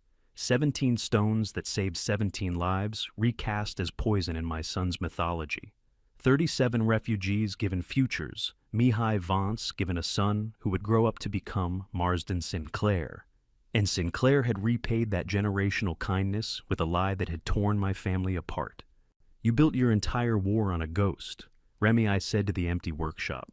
But he wasn't there to hear it, and even if he had been, I wasn't sure it would have mattered. The blank stare haunted me, the void where my son used to be. I placed the diamonds back in the pouch, folded the documents, put everything back in the compartment, and sealed it. Then I saw the second envelope, taped to the inside of the false panel door, nearly invisible in the shadow. It was addressed in Opal's handwriting, open after USB. I drove home. day 13. The house was still and cold. I sat at the kitchen table where Opal and I had shared 10,000 meals and opened the envelope. Inside a medical file, thin, maybe 12 pages. The first page was a cellular pathology report from Maine Medical Center, dated August 2021, 2 months after Opal's supposed diagnosis. I expected to see the markers. Stage 4, pancreatic adenocarcinoma, the same words her oncologist had used when he'd told us she had 6 months. But the report showed normal cellular profiles. No malignancy, no abnormal growth, healthy tissue. I flipped ahead. 3 more reports spanning 18 months, all clean. And then, paperclip to the back, a handwritten letter. Opal's script. Leland, the cancer was theater. I needed everyone, including you, to believe I was dying, so no one would suspect my investigation. A dying woman asks questions no one scrutinizes. A dying woman gets access to files, to accounts, to conversations people guard from the healthy. I obtained the pharmaceuticals from Dr. Morris Gallagher. He's 62, my primary care physician for 9 years, and he never knew what I was using them for. He thought he was managing my pain. I was managing everyone's perception. My hands went numb, and the stroke was real. 2 years of pharmaceuticals and stress took what the fake disease couldn't. I know what you're feeling right now, betrayed, angry, maybe relieved. I'm not here to face your reaction. But understand this, I chose it. Every injection, every false symptom, every lie I told you when you sat beside my bed and held my hand. I did it because Remy was destroying families and no one else was looking closely enough to stop him. The cancer gave me cover. It gave me time. And when the stroke came, I'd already finished what I needed to finish. I left you the USB. I left you the truth. Grieve it as a choice I made for the people I love. I set the letter down. My vision blurred. She'd lied to me for 2 years. Died from the lie. Called it love. Dr. Gallagher's name sat there on the page like an accusation. He'd given her the tools to fake her own terminal illness, never suspecting. And she'd used them to investigate our son while I'd sat beside her, helpless watching her fade. Except she hadn't been fading. She'd been working. 2 parents, 2 sacrifices built on opposite foundations. My father had saved lives with contraband that wasn't contraband. My wife had destroyed herself with cancer that wasn't cancer. Remy had inherited neither truth, only the weight of secrets we'd thought would protect him. Now the trial would unearth everything we'd buried, and I had no idea which revelation would destroy us first. The first revelation came at 7:30 the next morning, before the trial could unearth anything.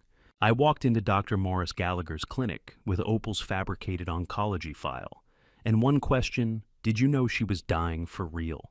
His office was small.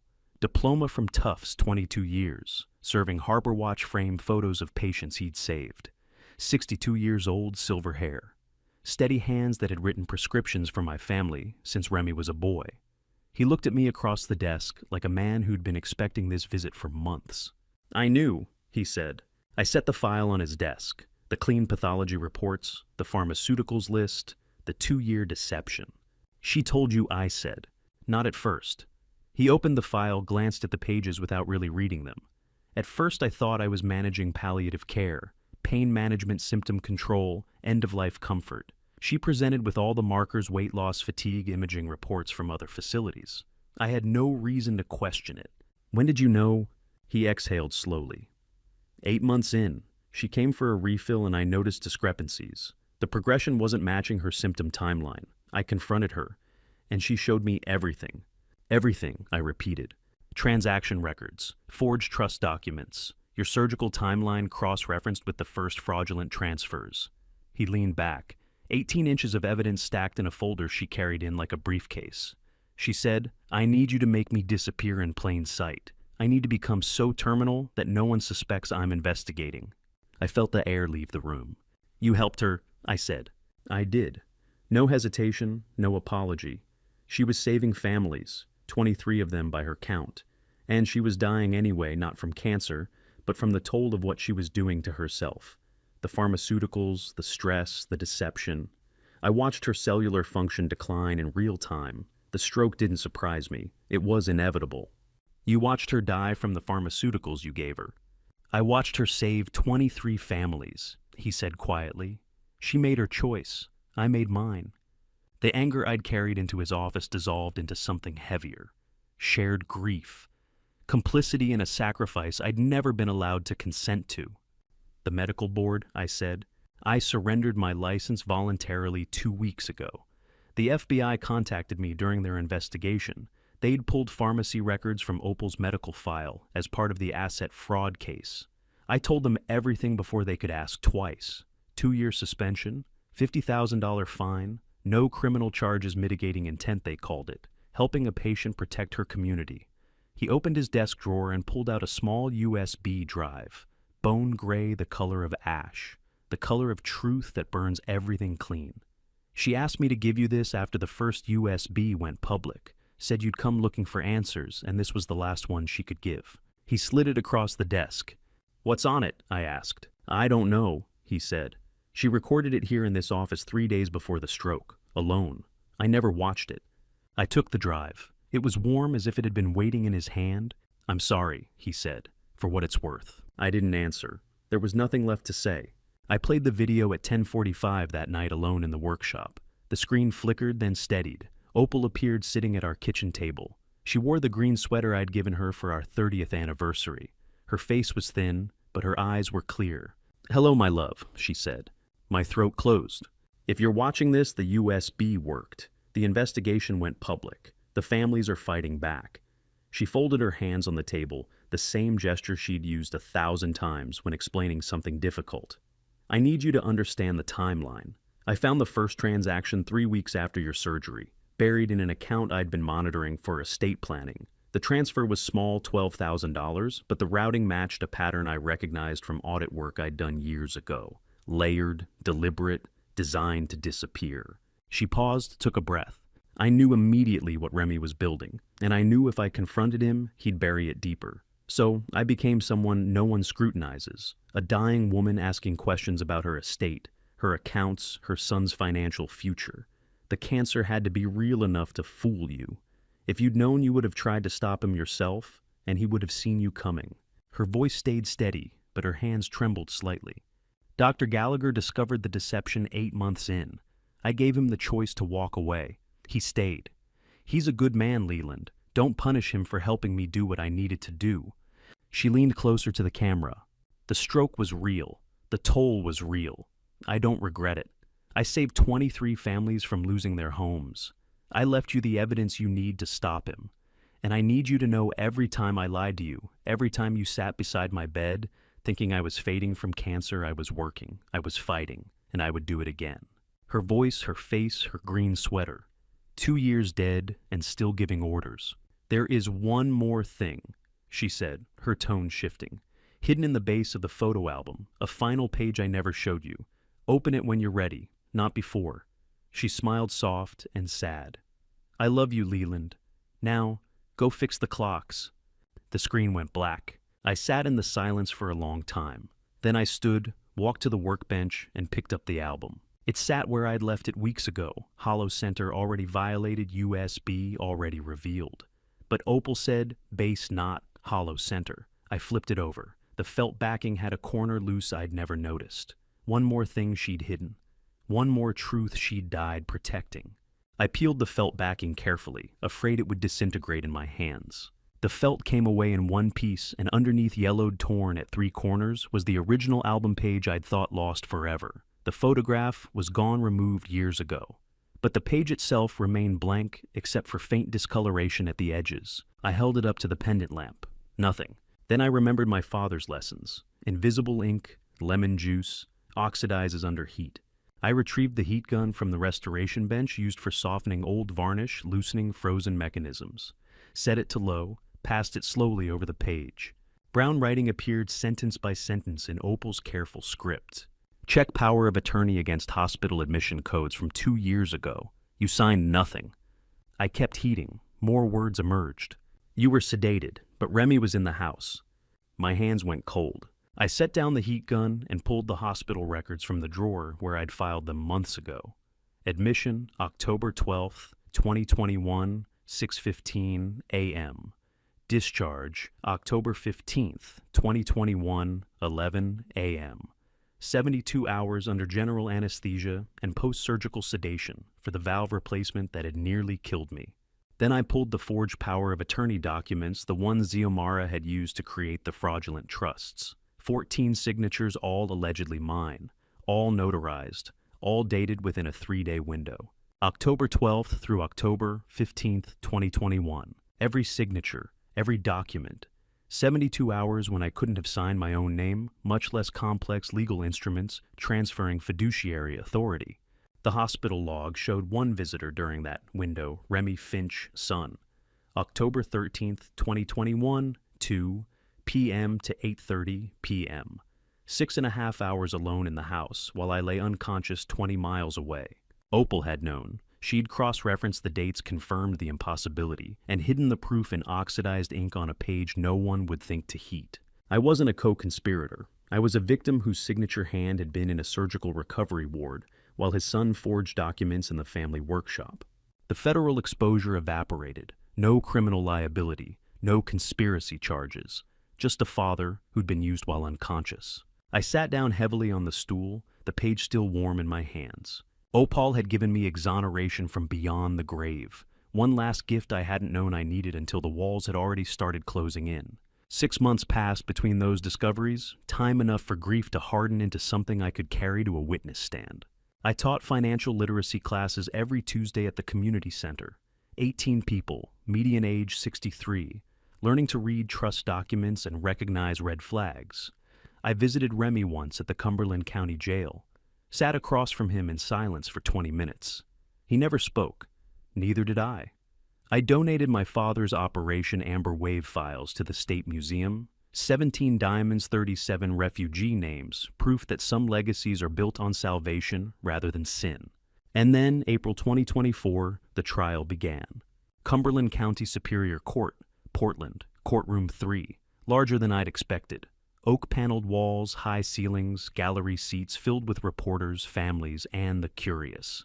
Judge Margaret Collins, presiding, the same judge who'd granted the temporary restraining order 6 months earlier. Her face was impassive, her gavel precise. The jury sat in 2 rows, 7 women, 5 men, median age 54. Faces I studied for signs of sympathy or judgment and found only attention. Remy entered in a pressed blue suit, wrists uncuffed now that trial had commenced. 41 years old. My son. He walked past me without acknowledgement and sat beside Quentin Webb at the defense table. Vivian Hale sat 3 rows behind me, legal pad, open pen, ready. Mildred Ramsey sat beside her. Both had become fixtures in my life over the past 6 months, attorneys and auditors transformed into witnesses and friends. The prosecutor stood. ADA Rebecca Carlson, 47, Cumberland County's lead financial fraud specialist for 15 years. She had spent her career prosecuting elder exploitation cases, and her opening statement reflected that expertise. 23 families. She began, her voice clear and measured. 217 forged signatures, $15 million in fraudulent debt instruments. One man who knew exactly what he was building. She walked the jury through the timeline, the surgical window, the trust creations, the offshore accounts. The victim names: Carlotta Ben Louise, families whose mortgages had been weaponized while they believed they were protected. Then Webb stood for the defense. Yet Remy Finch, he said, was a son trying to save his father's legacy from a partner who exploited his trust. Marsden Sinclair, deceased beyond prosecution, beyond accountability, was the architect. Remy was the over-leveraged advisor who discovered the scheme too late and tried to contain the damage before it destroyed everyone he loved. It was masterful. Frame Remy as victim of the dead man who couldn't defend himself. Shift the blame to Sinclair, paint Remy as the son caught in a web he didn't weave. The jury listened. Some took notes. Others watched Remy's face, searching for remorse or defiance. They found neither. Across the courtroom, Remy sat with hands folded, watching the jury like a man tallying numbers, not lives. No remorse, no defiance, just calculation. Judge Collins addressed the jury after both opening statements concluded. Jurors, you will decide whether the evidence proves guilt beyond reasonable doubt. Nothing more, nothing less. She called first recess. 15 minutes. The gallery shifted, stretched, whispered. Webb leaned into Remy's ear, whispered something that made my son's jaw tighten. For the first time in 6 months, Remy looked directly at me, not through me at me, and the expression wasn't void anymore. It was calculation. That calculated look haunted me through day 2. The opening witness testimonies, Mildred's forensic breakdown of Opal's audit trail, the encrypted files presented one by one. The bailiff called my name on day 3, and I walked to the witness stand knowing the next hour would decide whether my son spent 3 decades in prison or walked free. Ada Carlson approached first. Her questions were precise, methodical. Timeline of the forgeries, hospital admission records, the 72-hour window when I'd been sedated and Remy had been alone in the house. Mr. Finch, when did you first become aware of the fraudulent power of attorney documents? October of last year, I said. After my wife's death, she left evidence showing the signatures couldn't have been mine. And your response? I verified her findings, cross-referenced hospital logs with notarization dates, confirmed impossibility. Carlson nodded. Why are you testifying today? I looked at the jury. 12 faces, some sympathetic, some skeptical. I'm here because my wife spent her final 2 years building an ironclad case I'm duty-bound to complete. Then Webb stood for cross-examination.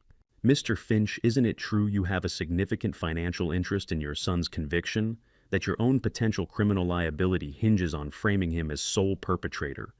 No, I said calmly. The evidence eliminates my liability regardless of this trial's outcome. I'm here because 23 families deserve accountability. Webb shifted tactics. You visited your son once in 6 months. 1 visit.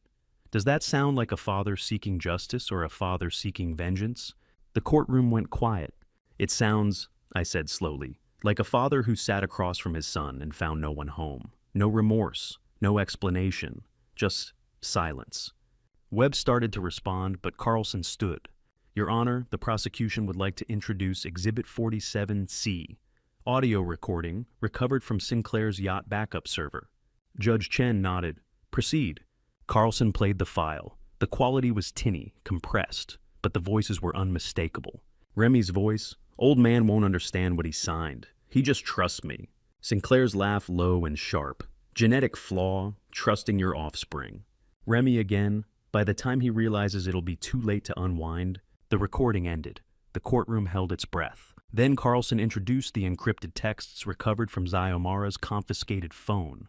Messages between her and Remy dated 3 weeks before Opal's death. Remy's text displayed on the overhead screen. After asset transfer, Clear's old man won't need shop. Won't need anything anymore. Xiomara's reply, clarify. Remy, loose ends tied, clean exit. Won't need anything anymore. The implication landed like a detonation. Not just financial fraud, not just forgery. The text implied something far darker. The plan hadn't stopped at stealing my assets, it had extended to erasing me entirely. Jurors recoiled. One woman in the back row covered her mouth. The man beside her set down his pen, face pale. Remy dropped his head into his hands. Webb objected immediately. Speculation. Your Honor, the texts are ambiguous at best. Now, Cerise. Overruled, Judge Collins said. The jury will assess credibility. I stepped down from the witness stand 20 minutes later. Vivian caught my eye from the gallery, her expression grim. Mildred sat beside her, hands clenched. The prosecution rested its case that afternoon. Deliberations took 6 days. The jury asked for transcripts twice, reviewed the encrypted texts 4 times, requested clarification on the felony murder rule. Day 9, 4:15. p.m. they returned. The courtroom filled quickly. Reporters lined the back wall. Families filled the gallery. Carlotta in the 3rd row. Ben 2 rows behind her, Louise near the aisle. Faces I'd come to know over 6 months of pre-trial hearings and sidebars. The jury foreman stood, a man in his late 50s, wire-rimmed glasses, steady hands. Judge Collins addressed him. Has the jury reached a verdict? We have, Your Honor. Please read the verdicts. The foreman unfolded the paper. His voice was clear, deliberate. Count 1 wire fraud in the 1st degree guilty. Count 2 wire fraud in the 1st degree guilty. He continued through all 23 wire fraud counts. Everyone guilty. Count 24, forgery of legal instruments, guilty. Count 25, RICO conspiracy, guilty. Then the final charges. Count 26, felony murder in the 1st degree in the passing of Marsden Sinclair, not guilty. Webb exhaled audibly. Count 27, felony murder under Maine state law in the passing of Marsden Sinclair, guilty. The foreman sat. Judge Chen dismissed the jury with thanks, then turned to Remy. Mr. Remy Finch, you have been found guilty on 26 of 27 counts. This court finds sufficient aggravating factors, including elder exploitation, sophisticated financial schemes, and implied threats of physical harm to impose the maximum allowable sentence. She paused, her gavel resting in her hand. You are hereby sentenced to not less than 28, nor more than 35 years in federal confinement. Eligibility for parole after 20 years of flawless conduct. The sentence is to run consecutively for all fraud counts concurrently for felony murder. 28 years minimum. My son would be 69 when eligible for parole, older than I am now. Judge Collins continued. Co-defendant Xiomara Delaney's negotiated plea is finalized 18 months of house arrest, permanent revocation of notarial license and restitution in the amount of $75,000. Mildred reached over and squeezed my hand. I didn't squeeze back. I couldn't. No one cheered. Justice isn't victory. It's just accounting. The bailiffs led Remy toward the side door in chains. He turned once, looked straight at me with that same blank expression from the yacht. Nothing. No rage, no regret, no recognition. I'd spent 41 years raising a man who could look at me like I was furniture. The trial was over. The reckoning had just begun. The reckoning began with numbers, not emotion. 2 weeks after the verdict, the courtroom filled again, not for punishment this time, but for accounting. The same oak-paneled walls, the same gallery seats, but the atmosphere had shifted. No reporters, no crowd. Just the 23 families whose mortgages had been weaponized, their attorneys, and the federal agents who'd traced every hidden dollar. Judge Collins presided from the bench, her face composed. Vivian sat beside me in the front row legal pad, open but blank. Mildred sat one row back, hands folded in her lap. Agent Kowalski stood at the prosecution table, a thick binder open before her. She'd spent 6 months tracking cryptocurrency wallets, offshore accounts, and shell corporations. Now she delivered the final accounting. Your Honor, federal asset forfeiture proceedings have concluded. The total restitution fund combining seized cryptocurrency assets from Remy Finch and the forfeited estate of Marsden Sinclair amounts to $35.2 million. The number hung in the air. 35 million, more than I'd imagined they could recover. Judge Chen nodded. Agent Kowalski, please detail the distribution. Under the Mandatory Victims Restitution Act, every family on the victim list receives 100% principal restoration, plus applicable statutory interest calculated from the date of initial fraudulent transfer. This covers not only the stolen funds, but compensates for lost equity, missed investment opportunities, and documented financial harm. Kowalski turned to face the gallery. Remy Finch's cryptocurrency wallet yielded $4.2 million. Marsden Sinclair's seized estate, including the yacht at the Portland properties, and offshore accounts frozen during investigation, yielded $31 million. Combined, these assets exceed total victim losses by approximately $2.7 million. Vivian leaned toward me. Your wife built a case so tight they couldn't hide a single dollar, she whispered. Judge Chin consulted her notes. The court orders immediate payout to all 23 families under federal restitution guidelines. Several families will receive full debt discharge, resulting in permanent mortgage voiding, and deed transfer to clear ownership. She read the names. Carlotta Mendez, $487,000, restored mortgage voided. Ben Ashford, $623,000, restored land cleared. Louise Tran, $891,000, restored estate debt-free. 23 families, $35 million. Numbers that used to mean ruin now meant restoration. I watched the families as their names were called. Some cried, others sat in stunned silence. A few nodded as if confirming calculations they had run privately for months. Judge Collins concluded the hearing 45 minutes later. The ledger is settled. This court is adjourned. The gavel fell sharp and final. Outside, the May air was warm. Spring had arrived, fully cherry blossoms along Congress Street, tourists returning to the waterfront, the city moving forward as cities do. I stood on the courthouse steps with Vivian and Mildred, watching families disperse to their cars. Some shook hands with Kowalski. Others walked in silence, processing the closure that money provides when justice can't. Mildred adjusted her coat.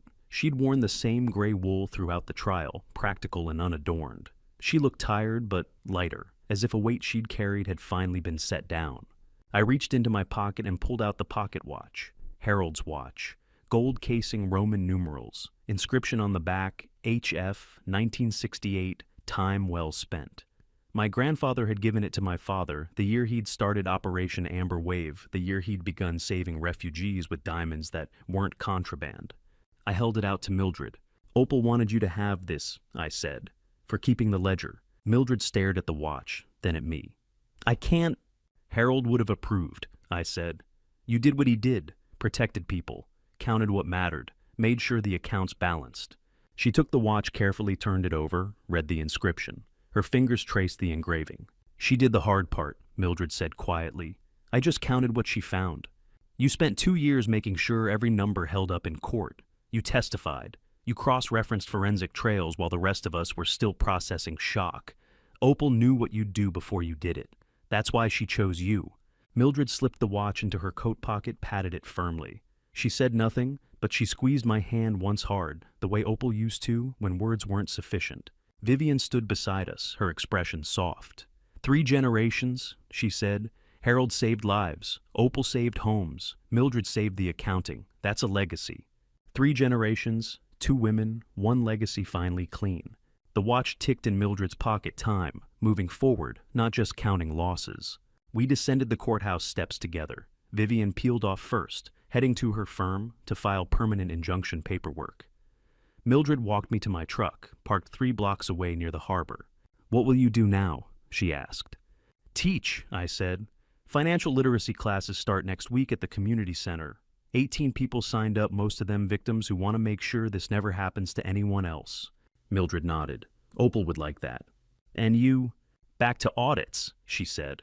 Boring, predictable corporate audits where the worst scandal is someone expensing personal coffee. She smiled faintly. I've had enough fraud to last a lifetime. We stood by the truck. The harbor stretched beyond us. Boats returning gulls circling the water, moving as it always had. Thank you, I said. For what? For believing Opal when no one else was looking. Mildred's hand went to her coat pocket where Harold's watch rested. She made it easy to believe, she said. The evidence was ironclad. She turned and walked back toward her car, the watch ticking against her ribs like a second heartbeat. I watched her go. 23 families had their homes back. Remy had 28 years minimum, the ledger balanced. But that night alone in the workshop, I'd still have to decide whether to open the drawer where I kept his childhood photos or seal it shut forever. That night, I opened the drawer. Childhood photos, report cards, the baseball glove I'd bought for his 10th birthday. I didn't seal it shut. I left it open and drove to Warren the next morning. The guard led me through 3 steel doors and a metal detector to the ballistic glass booth, where my son waited in orange behind 2 inches of reinforced polymer. Remy looked different, leaner. Gray creeping at his temples, visible even through the smudge partition. 41 years old, 2 months into a sentence that would stretch longer than he'd been alive. He sat with his hands folded on the metal table posture, rigid. I sat down on my side of the glass, picked up the phone receiver. He picked up his. You came, he said. His voice was flat, careful.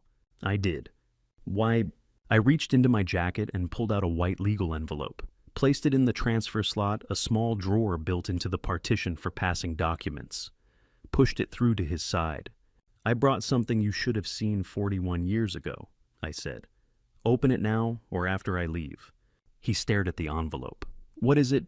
The truth about who you are. Either way, I've made my peace. Remy's jaw tightened. He picked up the envelope, turned it over. The state forensic lab seal was visible on the back, official, irrevocable. He opened it. Inside, a certified DNA paternity report, processed 3 weeks earlier at my request. 3 pages of genetic markers, allele, frequencies, probability calculations. He read the first page, then the second. His face went pale. I watched him process the numbers. The conclusion typed in clinical block letters at the bottom of page 3. 0 genetic markers. Mother, unknown, transient deceased, Portland General Hospital, February 1985. Father, unknown transient. Adoptive parents, Leland Harold Finch and Opal Marie Finch closed, adoption, finalized March 12, 1985. He set the report down slowly, hands shaking.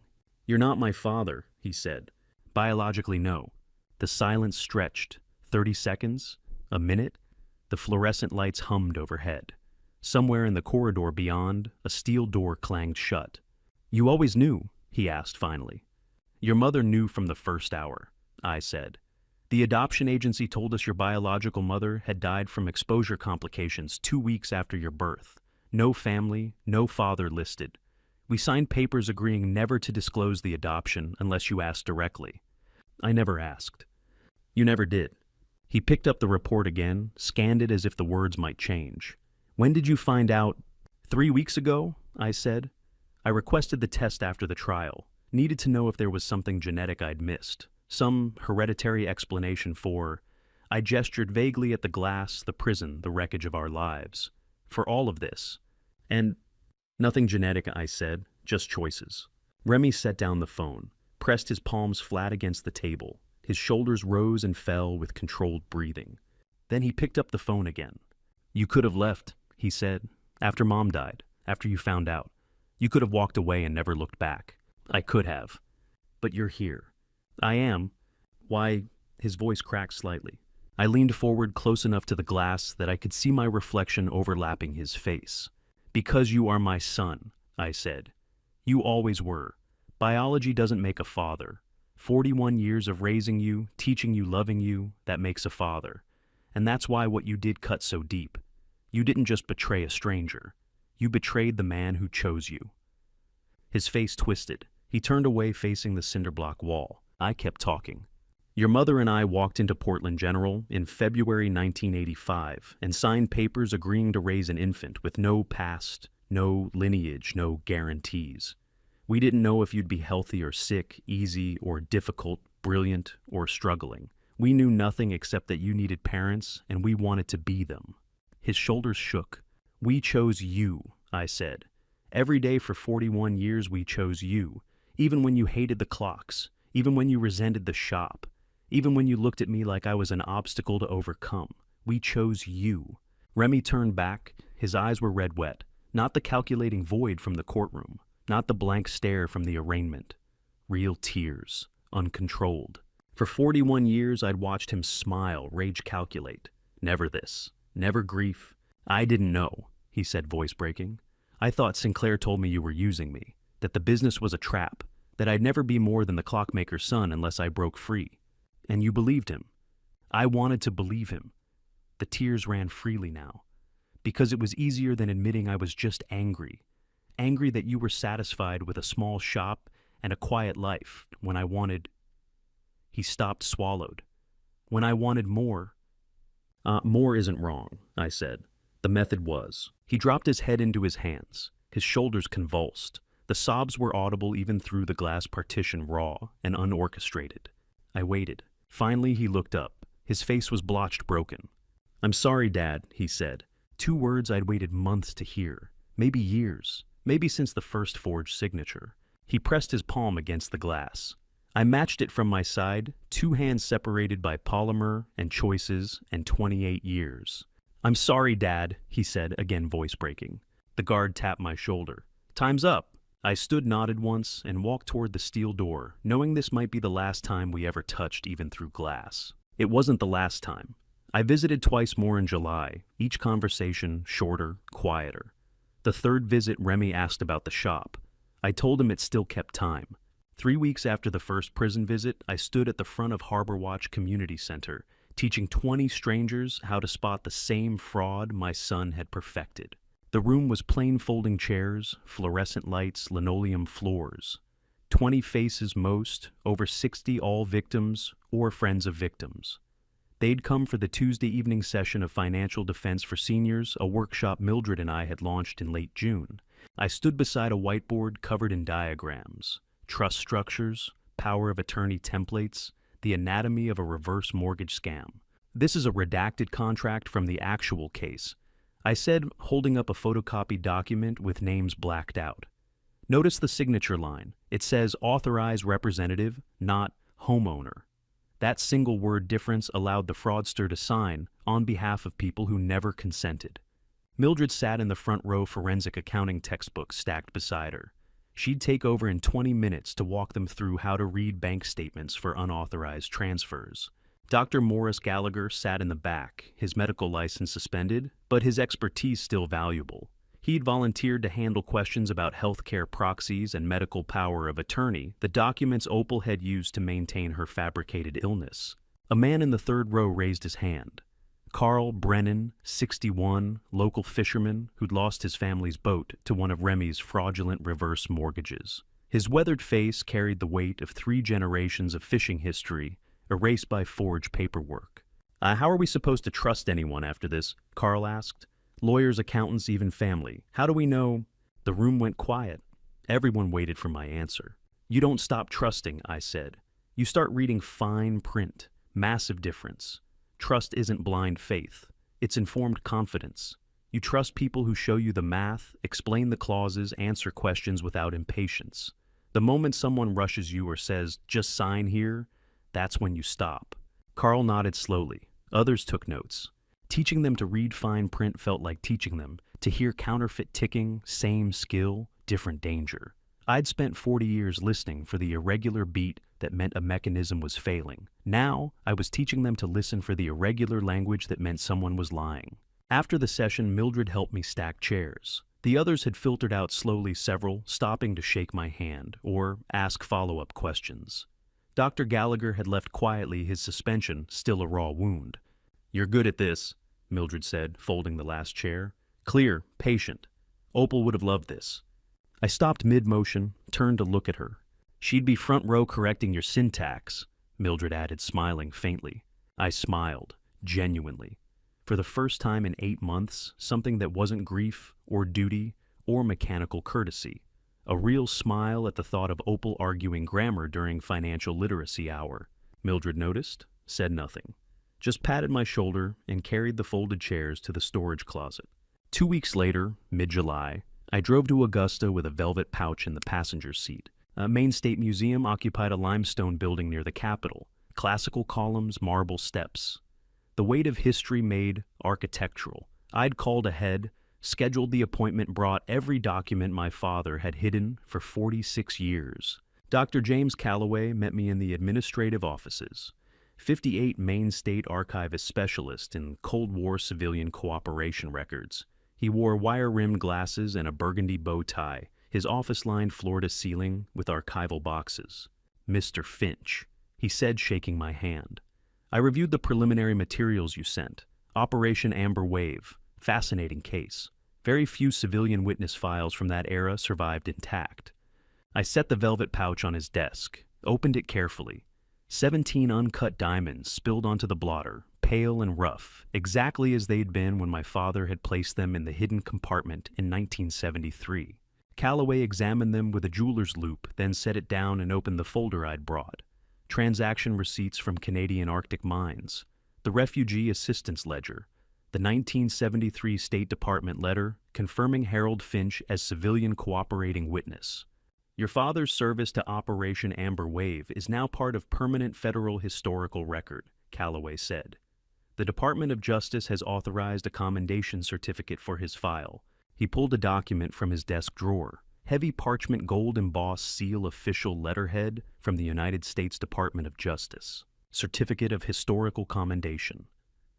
Awarded to Harold Finch, Civilian Cooperating Witness Operation, Amber Wave, 1968 to 1973.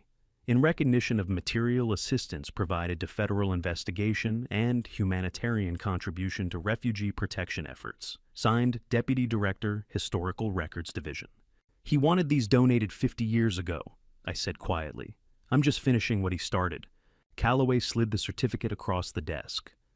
The diamonds will be displayed in our Cold War exhibit. The files will be archived under federal civilian cooperation records. Your father's name is officially honored.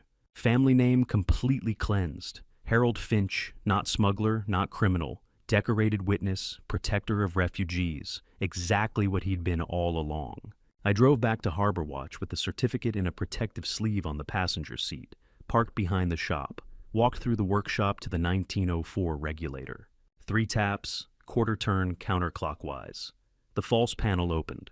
The compartment was empty now. No diamonds, no documents, just dust and felt lining and the ghost of 46 years' worth of family secrets. I placed the certificate inside, slid the panel closed. The panel clicked shut. Empty vault, full closure. That night, cleaning the workshop, I found the last unopened envelope from Opal, postmarked 3 days before, her stroke addressed in her hand, "Open when you're ready to forgive him." I wasn't sure I ever would be. I waited 3 months to open it, left it on the workbench where I could see it every day but never had to touch it. Forgiveness felt like something I'd need to grow into, not force. 1 year to the day after her memorial, I stood at Opal's headstone with white chrysanthemums in both hands and a report she'd never hear but deserved to know. The coastal cemetery overlooked Harbor Watch Harbor, salt air mixing with the scent of fresh flowers left by other mourners.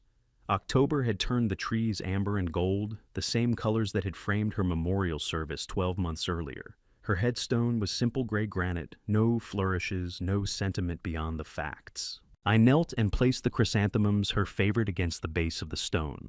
White petals green, stems the kind she'd kept in a vase on the kitchen table every week for 30 years. 23 families kept their homes, I said quietly. Every dollar you documented came back to them, full restitution plus interest. Several walked away debt-free for the first time in their lives. The wind off the harbor carried the sound of gulls and distant boat engines. I traced her name with my finger. Opal Marie, Finch beloved wife, 1962 to 2023. Remy's serving his term, 28 to 35 years. He broke down at the prison visit. First real tears I'd seen from him in 41 years. I don't know if it was remorse or just understanding what he'd lost. Maybe both. A sailboat passed in the distance, white canvas against blue water. The shop's still open, Tuesday and Thursday by appointment, Saturday mornings for walk-ins. I'm teaching classes now, financial literacy, fraud prevention. Mildred co-teaches. Dr. Gallagher volunteers when his suspension allows. 20 people every Tuesday evening. They ask about you constantly. I pulled a fallen leaf from the base of the stone, tucked it into my pocket. Harold's name is in the state archive now. Decorated witness Operation Amber Wave. The diamonds are in the museum. The certificates sealed in the compartment where he hid them for 46 years. You'd have liked that, everything coming full circle. The accounting felt important. Opal had been a woman of ledgers and balances. She'd want to know the final tally. We did it, Opal. Every gear you aligned, it's done. Her name on the granite Opal, Finch beloved wife. No mention of auditor, investigator, savior, just wife. Somehow that felt right. The rest was context I'd carry, but the stone only needed to say what mattered most. I stood, brushed dirt from my knees, and stepped back. Then I heard footsteps on the gravel path behind me. Mildred appeared first, holding a bouquet of yellow roses. Then others, 15 people walking quietly in small groups, each carrying flowers. I recognized most of them. Faces from the Tuesday classes, families from the victim list, people Opal had saved without ever meeting face to face. Eleanor Pritchard led the second group. 76, white-haired, walking with a cane, but steady. Her family had owned harbor-adjacent land for 3 generations. Fishing docks, small rental cottages, modest income that had sustained them through decades. Remy's scheme had nearly taken it all. Opal's evidence had stopped the foreclosure 3 days before finalization. Eleanor stepped forward and placed a single red rose on the headstone beside my chrysanthemums. She saved our family lands. Eleanor said, her voice soft but clear. We needed her to know we remember.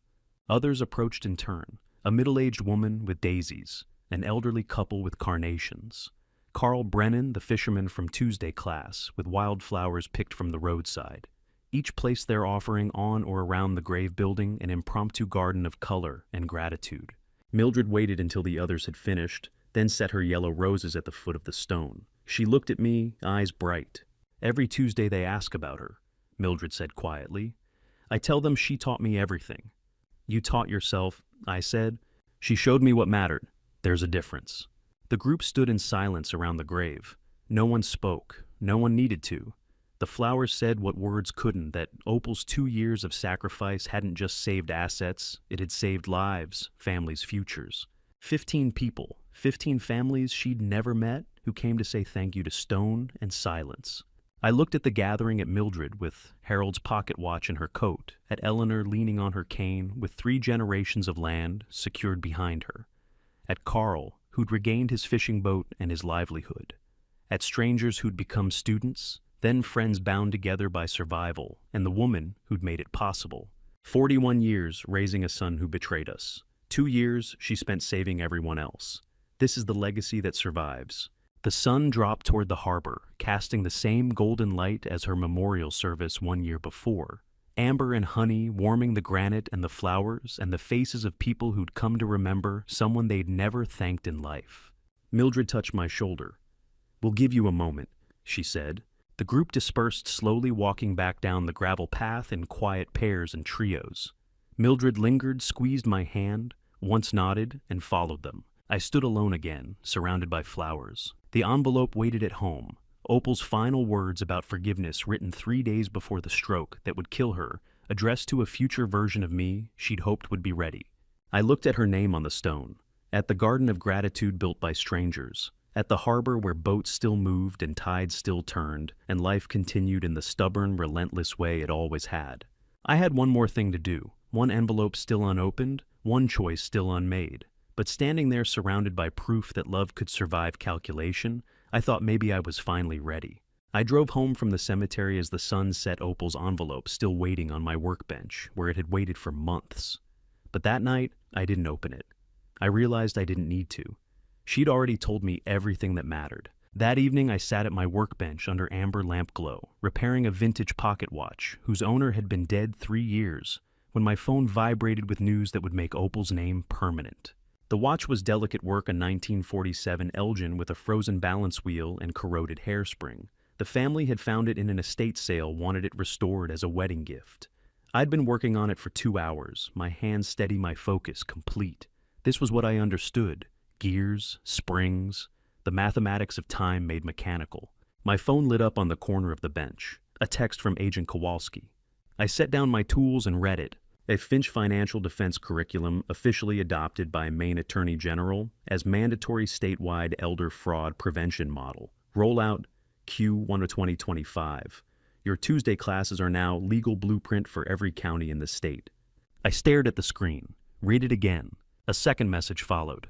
Opal's USB security protocol being written into new federal enforcement guidelines for elder abuse tracking. Her documentation method is now standard across all 50 states.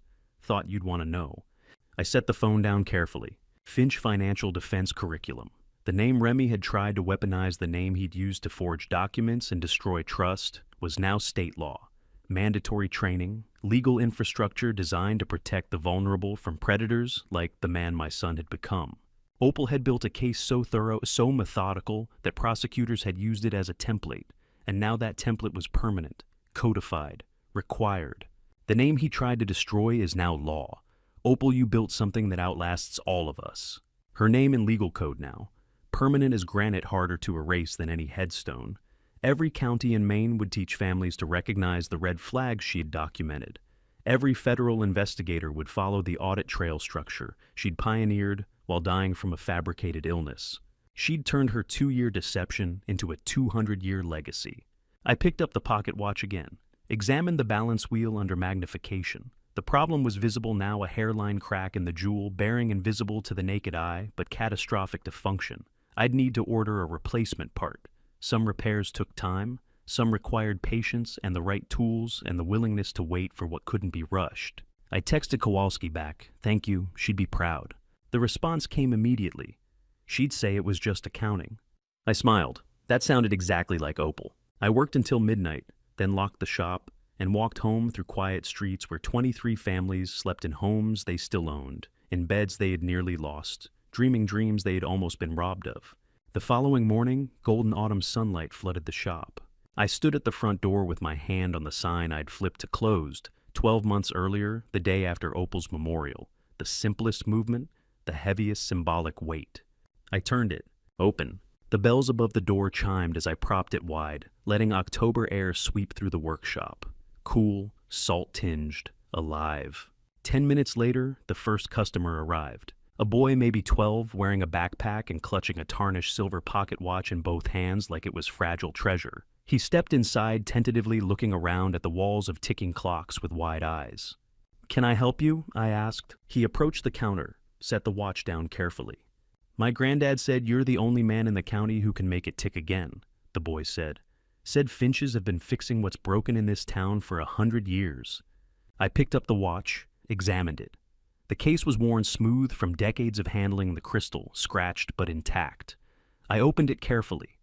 The movement inside was frozen gears, locked mainspring wound too tight and seized. "What's your name?" I asked. "Timothy Nash," he said. "My granddad's Ben. He said you saved his house." "Ben Ashford." The fisherman from the victim list. 67 years old, lost his wife to cancer, nearly lost his family home to Remy's scheme. Opal's evidence had restored every dollar. "Your granddad's a good man," I said. "Let's see what stopped." I carried the watch to my workbench, set it under the lamp, and reached for my tools. Timothy followed, standing at a respectful distance watching. 41 years I spent on the wrong repair, but this clock's gears time moving forward this. I understand. The mainspring had been overwound by someone who didn't know better. The gear train was intact, but locked. I released the tension carefully, 1/4 turn at a time, feeling for the moment when the spring relaxed enough to free the wheels. The boy's watch had stopped at 3:47, same time Opal's pulse had. I wound the crown gently. It ticked. The sound filled the workshop, steady, mechanical, alive. Timothy's face lit up. "It works," he said. "It does," I said. "Needs cleaning and a new crystal, but the heart's sound. Come back Tuesday. I'll have it ready." "How much?" "Tell your granddad we're even," I said. Timothy took the watch, carefully cradled it, like the heirloom it was, and walked toward the door. He paused at the threshold. "Thank you," he said. "You're welcome." He left. The bells chimed. The door swung shut. Through the window, harbor fog rolled in off the Atlantic, the same as every October morning for 100 years. Clocks ticked on every wall, their rhythms overlapping into something close to harmony. I bent over the bench loop, to eye listening for the sound of something broken coming back to life. It always does, given time and careful hands. And to you listening to my story, remember this: the people closest to you can carry secrets that change everything. I spent 41 years teaching my son about honesty and precision. I thought trust was built through showing up, working side by side, keeping your word. But I missed the signs. I missed the distance growing between us. I didn't see that he resented the values I tried to instill. Don't make my mistake, don't assume love alone prevents betrayal. What I've learned is, this family betrayal doesn't happen overnight. It grows in silence and unspoken resentments in the gap between what we teach and what they choose. My wife saw what I couldn't see. I believe God gave her those 2 years, painful as they were, to protect families I didn't even know needed protecting. When you face family betrayal, the lesson isn't to distrust everyone. It's that vigilance and love aren't opposites. Sometimes the most loving thing is asking hard questions even when it's family. I'd like to hear from you. Have you experienced family betrayal like this trust broken by someone close? Leave a comment and share your thoughts. If this story resonated, please share it with someone who needs to hear it. And if you'd like more stories like this, subscribe to Revenge Dad. Your support means everything. Thank you for staying until the very end. I know this wasn't easy to hear. Just a reminder, some details have been fictionalized for storytelling purposes, but the lessons remain true. What matters most is what you take from this and apply to your own life. Take care of yourself.